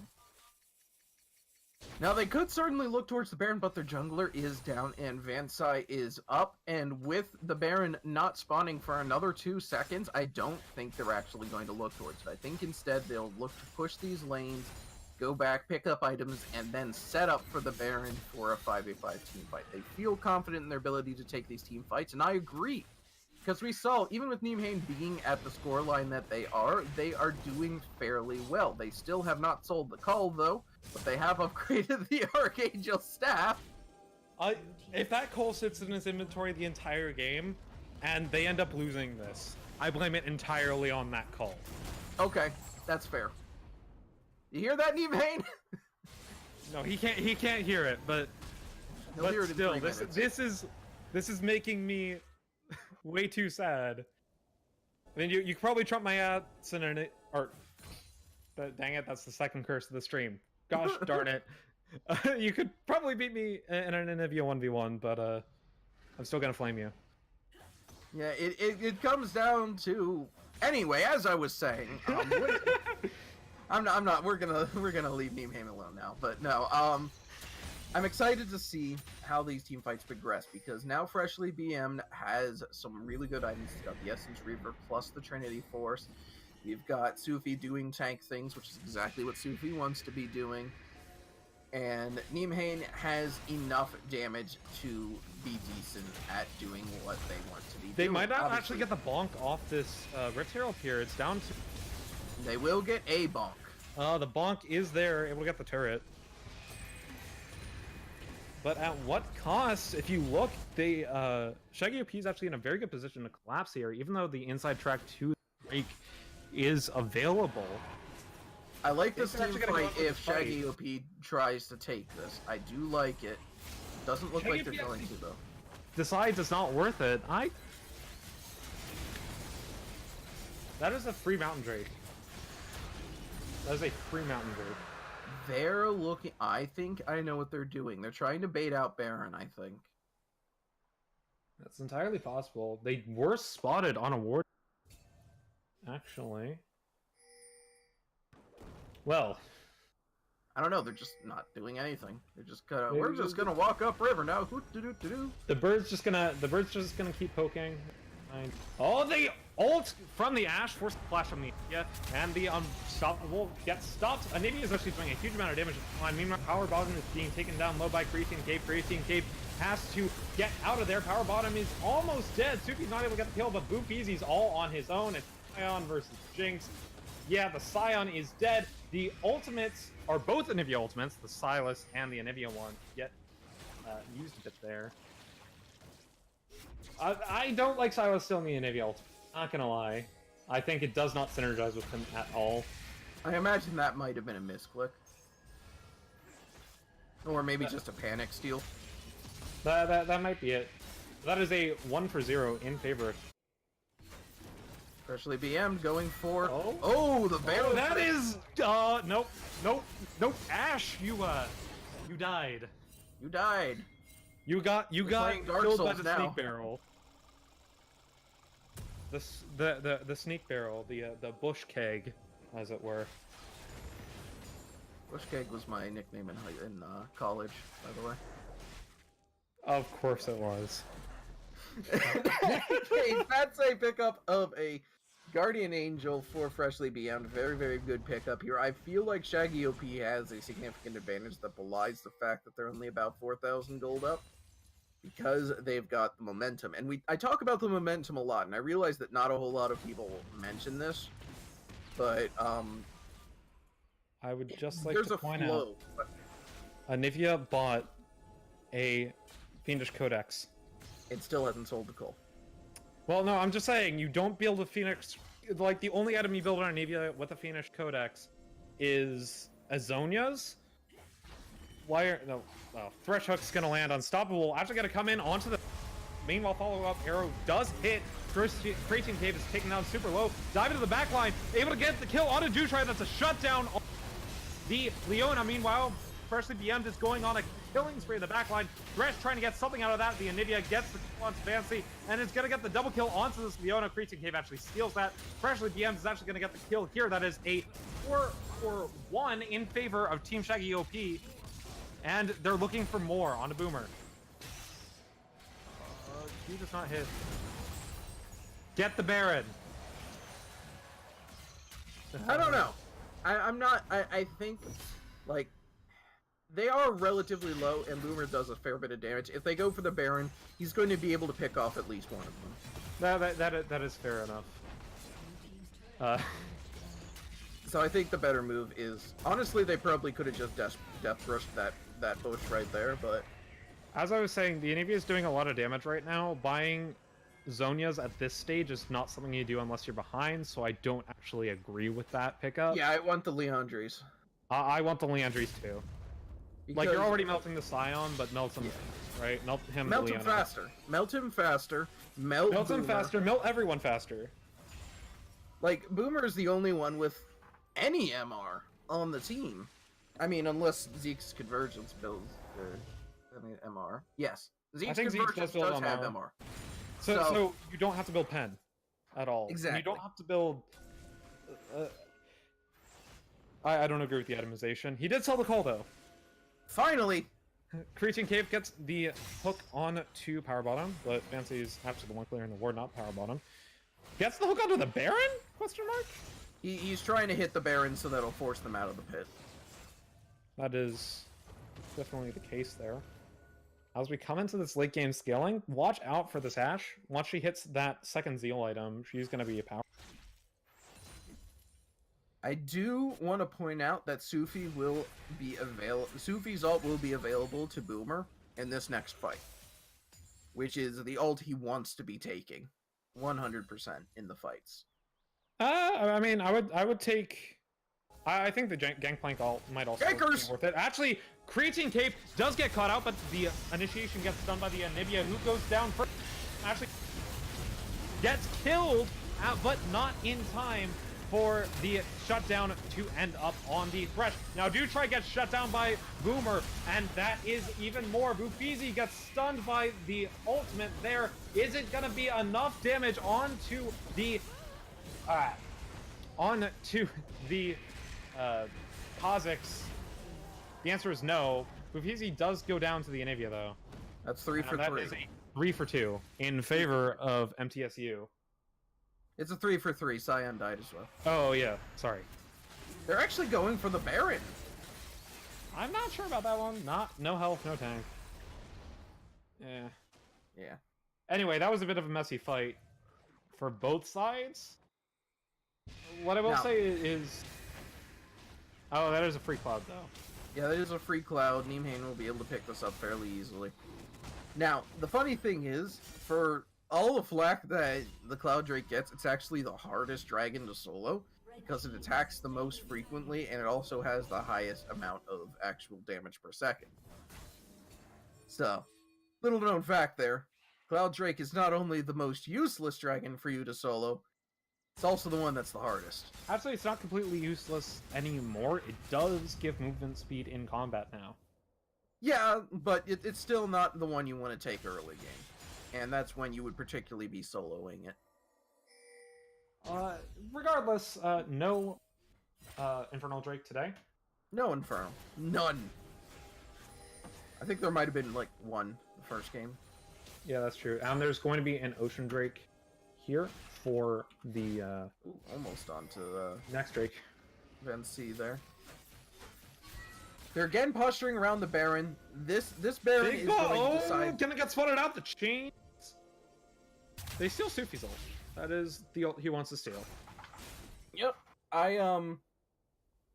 This Baron is going to decide the game one way or the other. Everyone is posturing around it continuously. I want to see when someone finally pulls the trigger on it. They tried a bit earlier. Didn't really work out for them. They had to back off. I want to see one team fully commit to this Baron, because we get that team fight and it's going to break this game wide open.